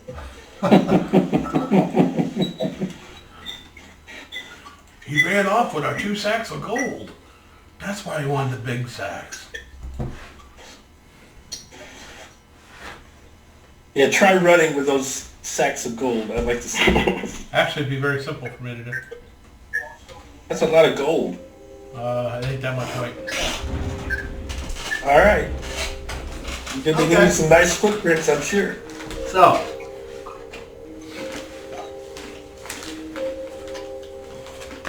Ovidius, roll a D. I want my cut, dang it, so I can 12, please. give it to the orphans. Damn it. No, I got uses for it. Now, I'm actually going to use it for useful things. Druids can have money. There's no rule against druids having money. You told us. Good. You told us Divided not to let ways. you have any of it because you would waste it away by giving it to people that don't need it. You You know said what not I'm to give saying you is any I of was it, emotional. I and was we in said pain. we would cover all of your expenses, and you said that's great. I've earned my coins. Just Thank reminding you very what much. Shad said. You said 12, Oh, right? yep. I don't know what Chad it has is. said a lot of things. The 9. Okay. And I would like all of you on the inside to make charisma checks, please. Oh. One of y'all gonna have green. Hey, Todd. Yeah. Hey, during the night, I want to put on my shadow suit and sneak around the outside of the place in the shadows and see if I witness anything peculiar, unusual, suspicious going on. I'm not going to like search buildings or anything. I'm just going to be watching from the perimeter. Burn the monastery to the ground. Okay. Well, Cobb, let me know if I sense anything stalking around that I need to slay in the night. Keep us all safe. So, Shadrach, what'd you roll for your charisma check? Oh, 19. Pick. 30. Reginald. 28. All right. Pick. Ha-ha. Did you roll for Timmo? Yeah.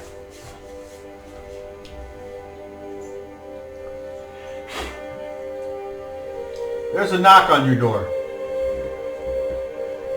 Yes.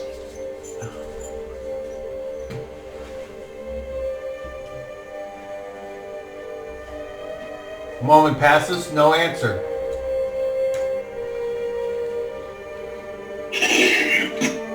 You get up out of bed and you kind of creep over to the door and you try to Listen. hear if there's anything outside it. Okay, roll your hear noise.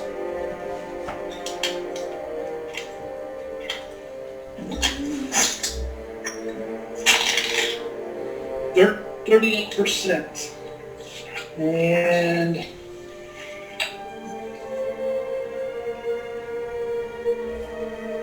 detect noise is 45%, so I made it. Okay.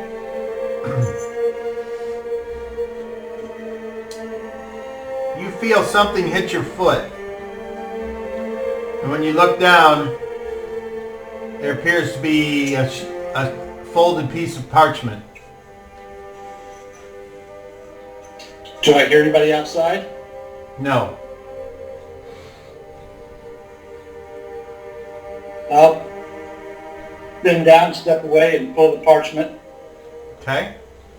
It's a folded piece of parchment. I'll unfold it. Okay. And drag. It says, meet me in the courtyard.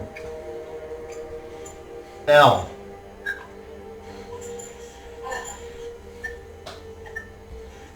Okay. I'll get dressed.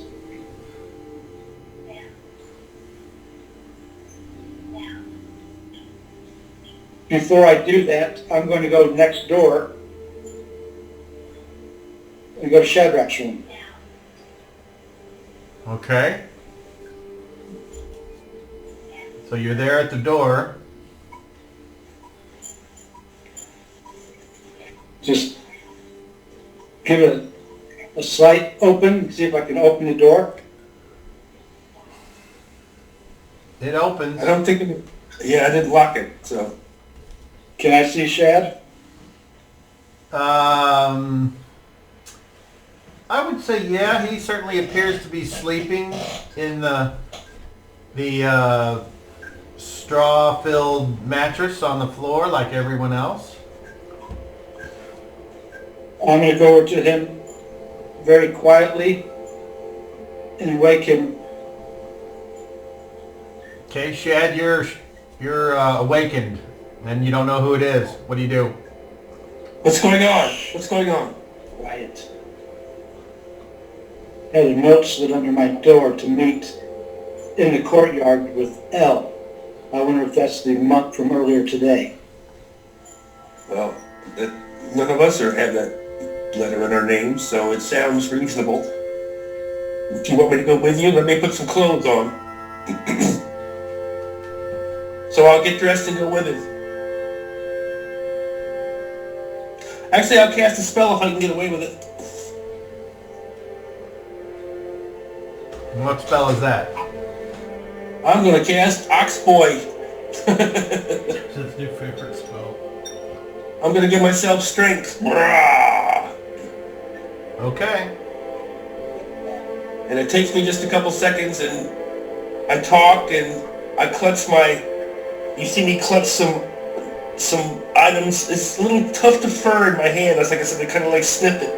And all of a sudden, I just bulk up. It's like, okay, let's go. Shit just got real. Just so we're doing this properly, you how do you see what you're doing? How do I see what I'm doing? Yeah. All I have to do is reach into my pouch and find the hair. It's animal fur. That's all I need. And that's what I use it for. I don't use it for anything else. Okay. And I just have to think it. And by the way, I left my candle going. So I had a flame in my room. Yeah, Unless it went out. Well, it would have to if it's dark in there. Okay, well, I can still do this in the dark. I'll just put it that way. Right. That's my personal opinion. So I'll be like, okay, lead on, pick. I mean, I'm pretty familiar with the hallway. I'm not completely. It's not pitch black, is it? It's very dark. Okay, I'll just put my hand on Pig's shoulder and say, lead on. And I'll lead him on.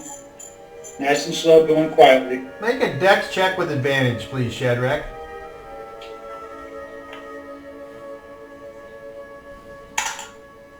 That was a good one. All right, 27. All right. Pick leads you where? Out to the courtyard. Okay. When you walk down the hallway, just like before, there's a candle burning there at the edge of the door that leads to the courtyard, kind of lighting up that little foyer there. And you can't see the courtyard because the two shutters on either side of the door are closed. You just open the door and stride on in. After you Slowly open it, look out. Okay. I'll follow Pig's lead. No. No. Where are my... Okay.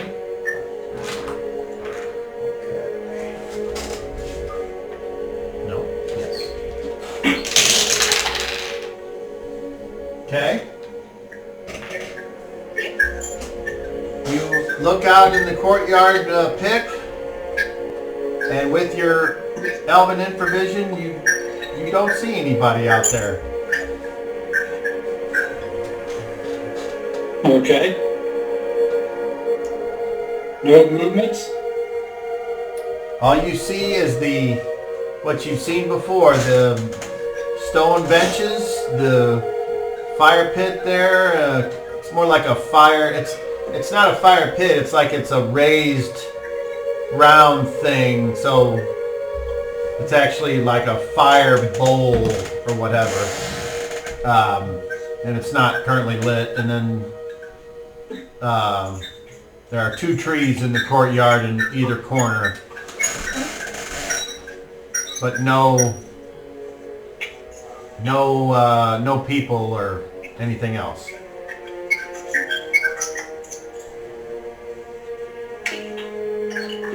Go out into the courtyard. Uh-oh. Okay. Shadrach, you follow him? There's a little bit of moonlight, so Shadrach, you're to be considered, and you can just barely kind of see. And then stepping out of the wall, directly to your right, you notice a figure. And now you can see that Latonius is there. And you're curious how he was able to hide from your infravision. What do you do?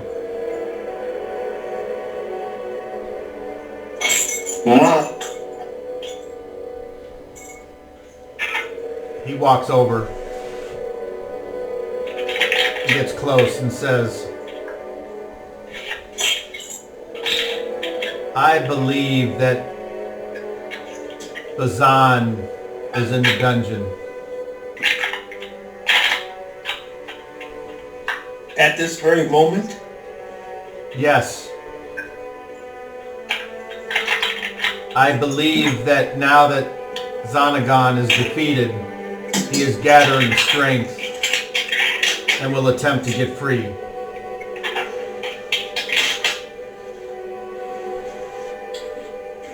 Have you seen any visions while you've been here? I only had my suspicions for the moment. What about you, Pick?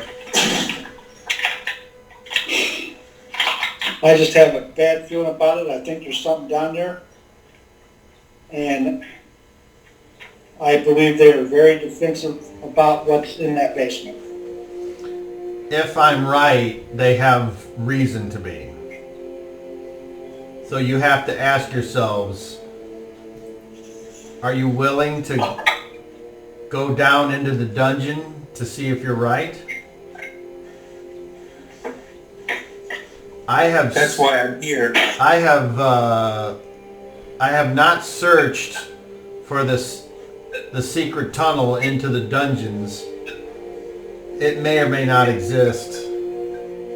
There was never any legend or story of there being a secret tunnel, but there always is.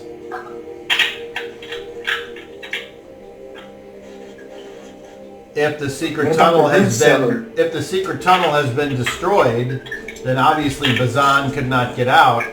My question would be, how is it that he is not is he still here, but how is it that he is kept here, I guess? And what does this have to do with Xanagon's defeat? Do you think they're linked? I think so. But Oh yes, I agree there's a link somewhere. I'm the one that gets accused of seeing things. Have you seen anything? Oh, I've seen some things. Well, please, Unexplainable. fill me in. Well, just like the creature we defeated in the Cave of Madness, there's a smaller version of it in the river. It was in a pond, Pick. It was in a pond. No, this is on the riverbank when we're camping. You saw another? Yes. That's right, yes. Yes, these things are spreading. There's more than one.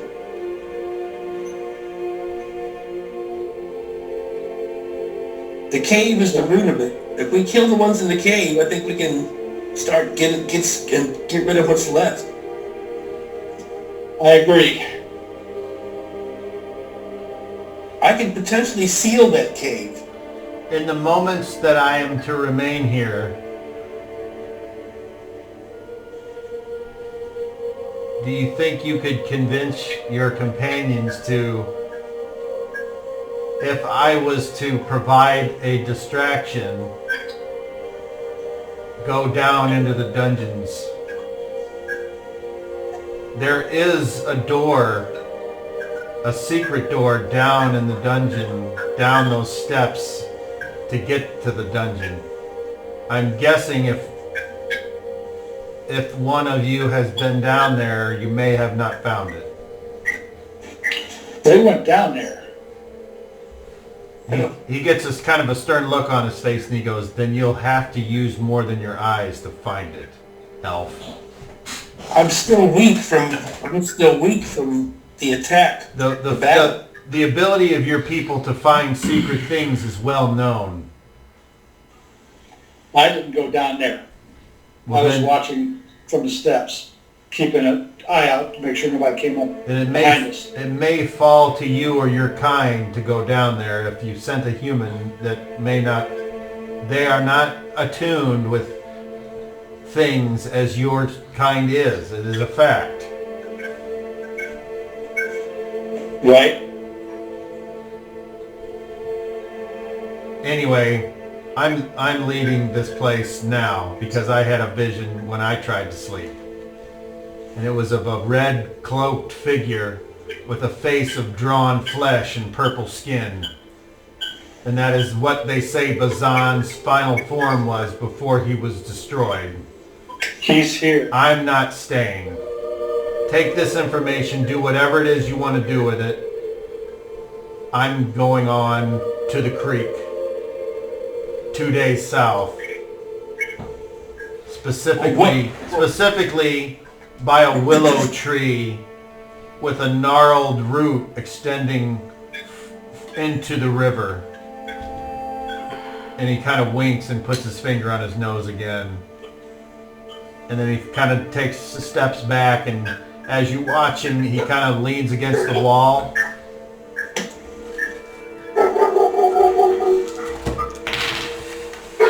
And you see him fade from your elven vision somehow. Ah! Did you see that? Randy just disappeared. That was pretty cool. Then he says, "See, I got your elf right here." Yeah, apparently. He was like, "Oh yeah, I know how to do that." Zam! Oh! I hope he Okay, wasn't so abducted by aliens. 2 days south of here to the river, and he's gonna make his distraction, and we're gonna sneak into this place. That's the plan, and we still haven't told 3 other people. Yes. You guys see the door on the far end open, and the lonely monk carrying a candle shuffles in and starts to walk, and the light is only illuminating around him, so he's not near you guys. You guys just hang out there by the door to the where you came in, or do you get out of this monk's way, or do you announce your presence? What do you do? Because apparently he's going to walk. Apparently he's making the rounds. Move out of the way. Yeah, Shad seems a little bit nervous now, for obvious reasons. Okay. Are you trying to not be seen or heard? Just casual. Okay, so when the monk gets over there, he's like, "Nugget!" Then he kind of composes himself and bows and keeps walking. And then he shuts the door behind him, leaving you two in the courtyard. Write that down. Strangers in the courtyard in the middle of the night. We gotta go tell the others, Pick. We just can't go back to bed now. Nope, and I think there's going to be a padlock undone tonight. And I'm with you. I'm ready. That's what I did for. I'm ready for what's gonna come. So what do you guys do? Go find Covidius's tent. What do you say? Is that a good idea? I don't know if he announced that he was putting up a tent. I don't think you guys Sorry. know that. Well, he said he was gonna be outside, so. I think that's what he said. Alright, well, Pick, what do you say? Outside find Covidius, or get the other guys that are inside, or split up and do both? I don't think we should split up. I agree. Since we're out here, I'd say we just find Covidius first. Alright, well, we're gonna try to find Covidius then. Okay, where do you go? Out out to the main area out inside of the front door, the front area. Okay. I'm pretty sure he was not. I would imagine he would be nearby there, but I can't see. You can't pick. Yeah, I'm looking, I can't see. Or can I see anything? I mean, you walk outside the front there, and it's pretty much just nobody's out there. The gate's closed, and there's no torches or anything. There's a very low moonlight. If you look to the right, you can see that the walls are 60 or 70 feet away with the edge of the building there. And if you look to the left, past the courtyard and then the main temple, there's the craft area, which looks like it's empty and everything's boarded up, and whatever little places they have are covered in tarps. And Was there a grove? a what? A grove? That's back behind, outside the walls. But yeah, there's a grove. We've been there a couple times. All right, well, you want to go look there? But we got to get out of these walls. You can probably climb over them. Me, not so easily. But Yeah, I just one way or the other, we're gonna be either caught being sneaky, or just. I think we should just walk out and say we're looking for our friend. Yeah, just be honest about it. All right, I agree. Otherwise, it's going to look really suspicious. So where do you Why are go? you scampering over the wall in the middle of the night? Where do you go? Especially you and your bunny slippers. So where do you guys go? I go towards the direction I believe the grove is in. Okay, so you would go out the door and to your left, and you would walk between the crafting area and the main temple, which is kind of open all the way to the wall, and that's kind of a garden area there. And then past that is a gate where they run out the animals, and then there's kind of a dusty kind of place where the animals have beat down the grass, and then just past that is the grove. So as you walk around the main temple, you look to the left and you see this single solitary tent that wasn't over there when you were in the crafting area before, and it's kind of butted up against the wall of the temple, and the tent looks familiar, like it looks like it could be COVID's tent. Well, I'm pretty sure that's him. Okay, I head in that direction. Okay. You hear an owl hoot off to the side. Oh, that's not a good guy. That's not a good omen. Okay. And then Anyway. what? Get to the tent. I'll be like, Covidius. Covidius. All right, Covidius, you're awakened by someone yelling your name. Or not yelling, whispering. I see a shadow at my entrance, I guess. An outline of heat. Not really, it's dark outside. An outline of heat. No, not through a panel. Oh, I thought he had... Okay. Do I recognize the sound? The Yeah. voice? Oh, okay. What do you want? What are you doing out here in the middle of the night? Something's up. We need to talk now. Come inside. Crawl in here before you're seen. All right, come on, Pick. Pick two? Yes. What in the hell are you two doing wandering around out here in the dark in the middle of the night? The monk believes that the evil is trapped beneath this monastery in a dungeon that has been sealed by probably some kind of holy curse. That they're covering it up because they're embarrassed by it, and it will cause them a lot of shame because they covered it up and couldn't. This is the root of the problem, and I said this all along. Yeah, and I said as much earlier today. Fazan, And I also he said, that if you have Fazan is in this dungeon, growing in power, and is about to become free. I also said if you plan to do anything, send Reginald. So what happened? What's going on? He believes that if we meet, if I didn't get this, correct me if I'm wrong, he wants to meet us 2 days from now, south of here, at a specific spot near the river, and we're going to find a cave and get into this dungeon, and so save a lot of people embarrassment and save the day, of course, and probably not get too much recognition, but probably several bags full of gold. Well, there's a way into this place down in the bottom of this root cellar that I'm blocking. But that, if we do that way, it might cause them some embarrassment. That was the gist of what he was saying.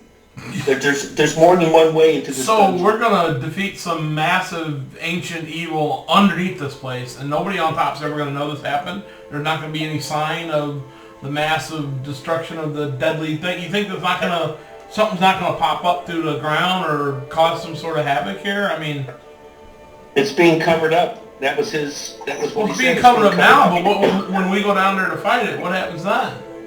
Is it not going to continue to be quiet? Nobody's going to know what's going to happen?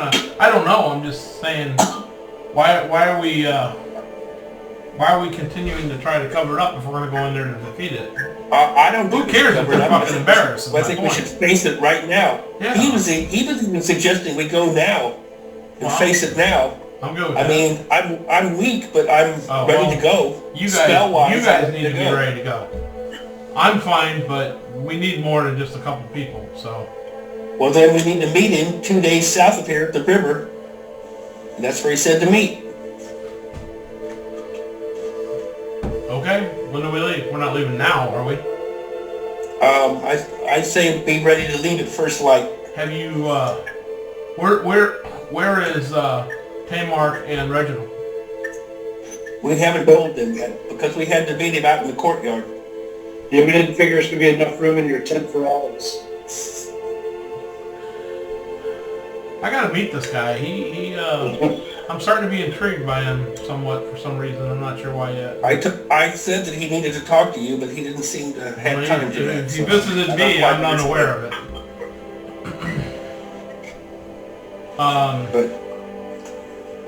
Okay, so are we gonna go back to bed for the night and leave in the morning, or what? Or do you need you probably need to go interrupt the peaceful sleep that Reginald's getting and tell him all this so he can have horrible nightmares and go back to sleep and then get back up in the morning. Or you could just wait till the morning and tell him all this and let him continue to get a good night's sleep. Well, Reginald's the most reluctant to go down to the dungeon, so maybe wait till the morning would be the best thing, so okay. I got that feeling. Okay. I don't know. There's no need to wake him up and say, hey, we're going in the dungeon, you ready? We'll break it to him gently. So we're going to go 2 days south, is what you said. To the river. To the river, and then... He said that there's a specific tree with a root reaching out into the river where we'll meet him. And then from there we're going to do what? That's where we figure out how we're getting into the dungeon. Why do we have to go 2 days away to figure out how to get into the dungeon when I'm telling you there's a way in down here? Because he's avoiding embarrassment. That's his thing. But why do you gotta go 2 days away and meet at some weird tree? Why can't we do it on the other side of that hill? And we can do it right now if we can find this guy, because he said we could go now. But he kind of disappears into the wall.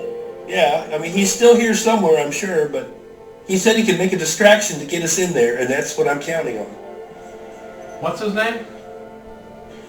His name is Latanios. Latanios? Yes. I stick my head out the tent. Hey, Latanios, you out here somewhere? Could you come over here and talk to us? No, and I close the tent back up. Well, I was going to try that later, but okay. Let's see if that works. It might. Who knows? I'm ready. I mean, is everybody going to be ready to go? Or is everybody able to go? How about you two? You two are like the worst of us right now, or were. Are you two remotely able to survive? Pause. Reginald, roll me a D30, please. 24. All right, carry on. Are you two able to get by without tripping over a rock in the cave and dying? I've been completely sure. By the way, that rash does look better. Where is it? Is it gone from what I'm looking at? Yeah. They don't have the bandages on anymore. Oh, it's completely healed. That's great. I'm glad. That was my biggest concern, was that was just going to keep getting worse. And their powers of healing are very impressive. I was gonna have a big fish tank,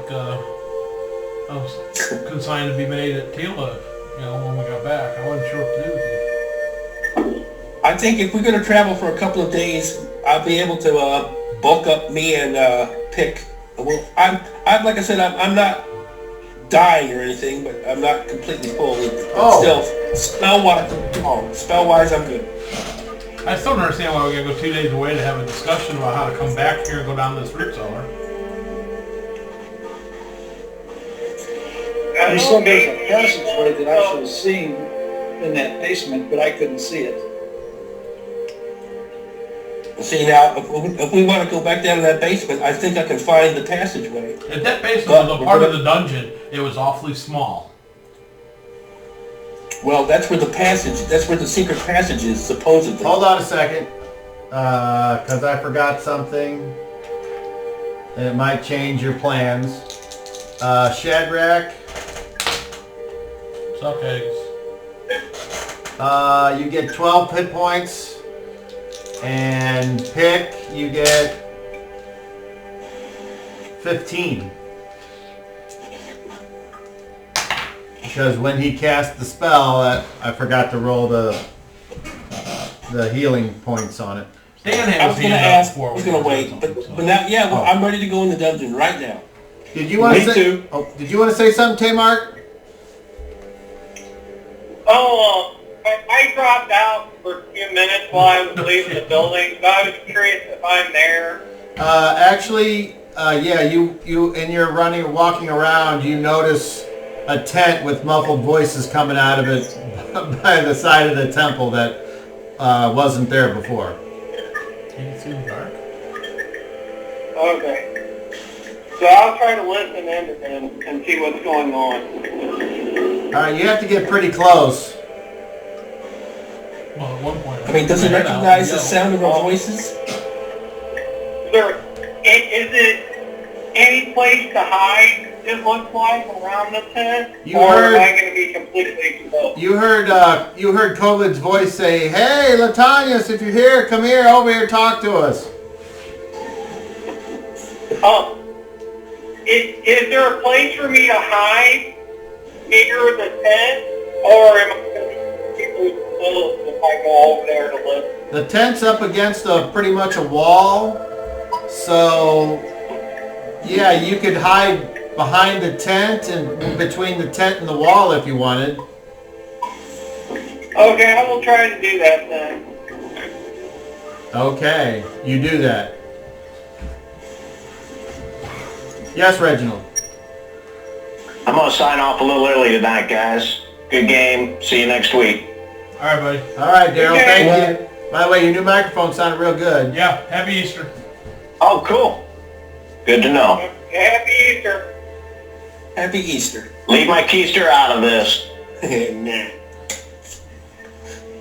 All right, so go ahead. So, if we can get him, we'll go ahead and go now. I mean, I guess we'll have to wake up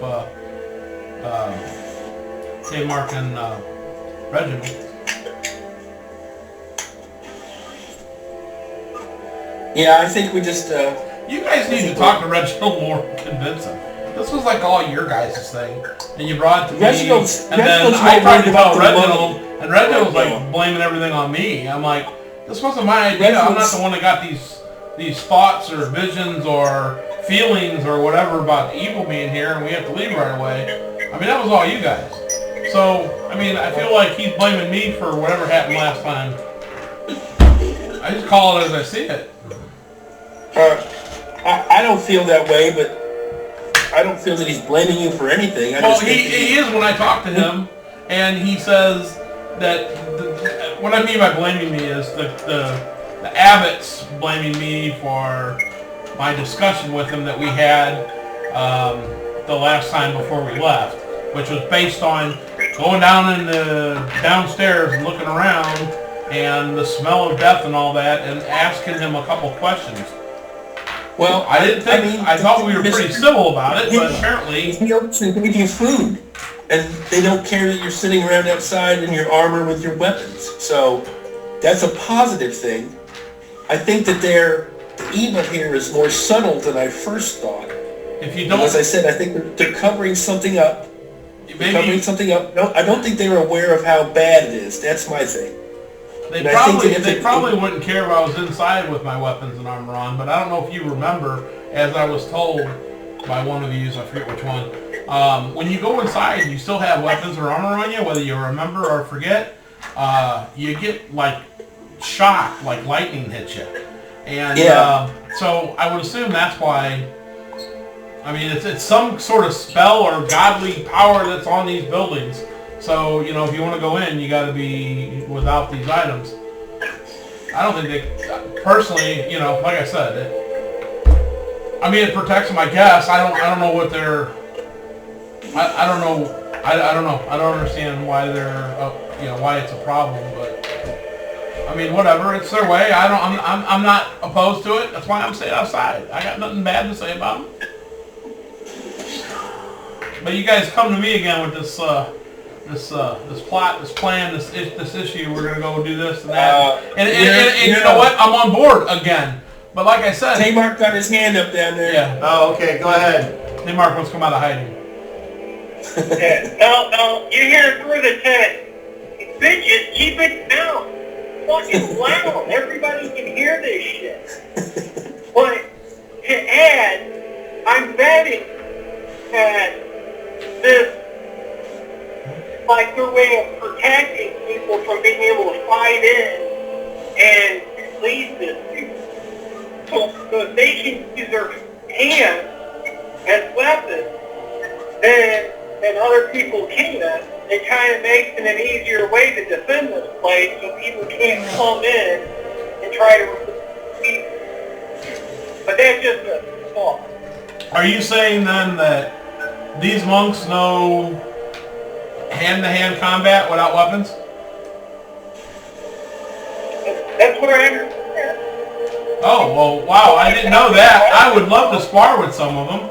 I'm actually considered an expert in all forms of hand-to-hand combat. I don't need weapons or armor to do what I do. It's just easier. I mean, from what I know of them, I thought they were known as good fighters.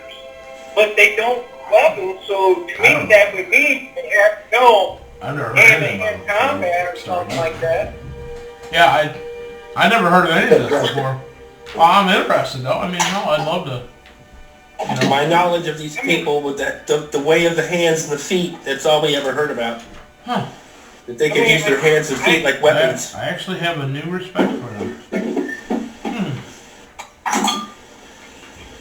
So, I I mean, perform that's similar nice. things, but I have to call upon the powers of the... Too bad we're going to storm the castle right away. I'd like to get to know them a little bit better. By the way, it says that in the book. I'm an expert. Oh my God! in We did get the thing about right, Pick, about going to the river and the tree. Did I get that right? Maybe tell me that I got that right. Yes. Okay. Two of I those wanted to make sure. I want to have some I backup have been there. reading up on it too, so I can try to get used to it when it comes up. I mean, Is this hand still up? come on, Tamar. What's Tamar saying? Hey, so So can I just make sure one thing? We're gonna go in the morning, right? So I can go back to sleep, or do I need to pack up now? Go to sleep. All of my stuff is in that root cellar. I'm Yeah. gonna stay out here outside. You're welcome to sleep next to me. outside. I have a spot. That's fine. I'll sleep inside the tent with you then. Sure. You're the morning. I Pick. What do you want to? I don't want us to split up right now, but still, You're I safe can out sleep here. outside. It doesn't matter. You're safer out here than you are inside. Well, I agree with that, Pick. What do you say? I agree with that also. And they'll come find us in the morning when they can't find us inside. And Tamar knows the only person we have to find is Reginald right now. I'll tell you what, I'll make some room. I get to the back of the tent and I lean up against the door to the fruit cellar.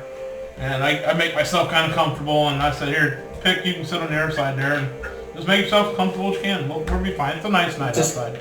Yeah, Shad is quite comfortable laying on the ground. It was quiet. Tamar, are you going inside? You gonna stick around out here or what? I was going to stalk around a little bit more, and then, I'm going to go back and go to sleep. Well, if you see Latinius, Yes, if you see send him our way. Latinius, tell him to come to the tent. Okay. The only thing that I'm worried about with our plan is if we have to go through that dungeon, how are we going to take our weapons into the building and down into the dungeon? Well, you can take them down. We can get through the door down in the bottom of the root cellar. I mean, that's where our weapons are now, so it won't be a problem. Yeah, but if we grab our weapons, hold on a second. don't we get electrocuted? Hold on a second. The DM is asking you. The DM knows. Sean knows, okay? I'm saying what I'm saying. Oh, okay. Oh. I was saying. Yeah, Sean knows very well what's going on. All right.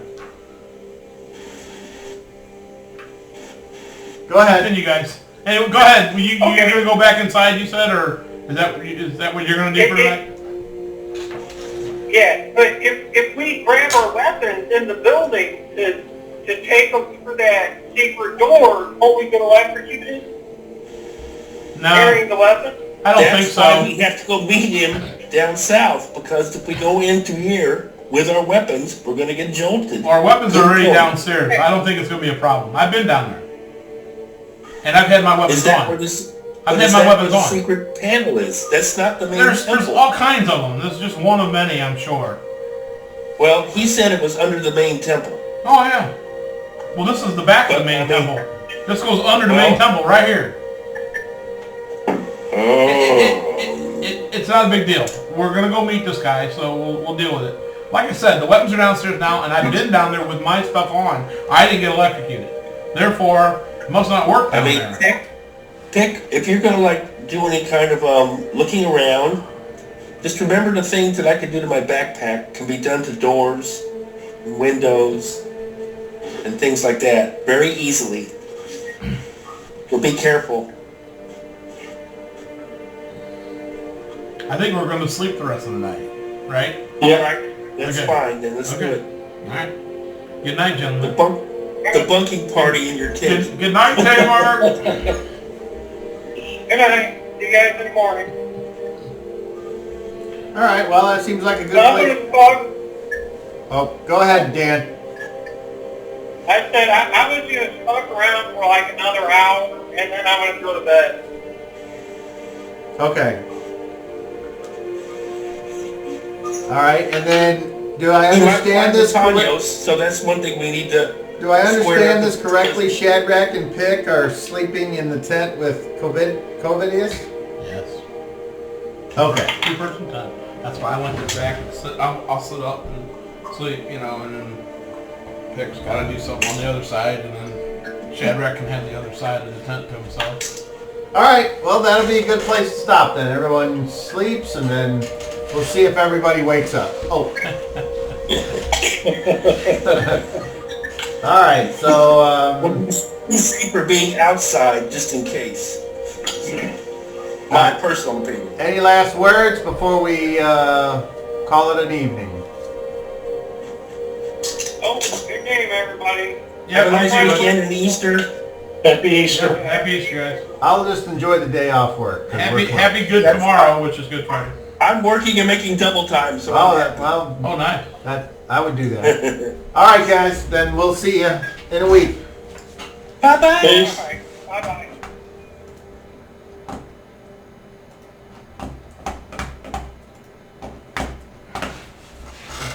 And thank you for watching, whoever you are. See you next week.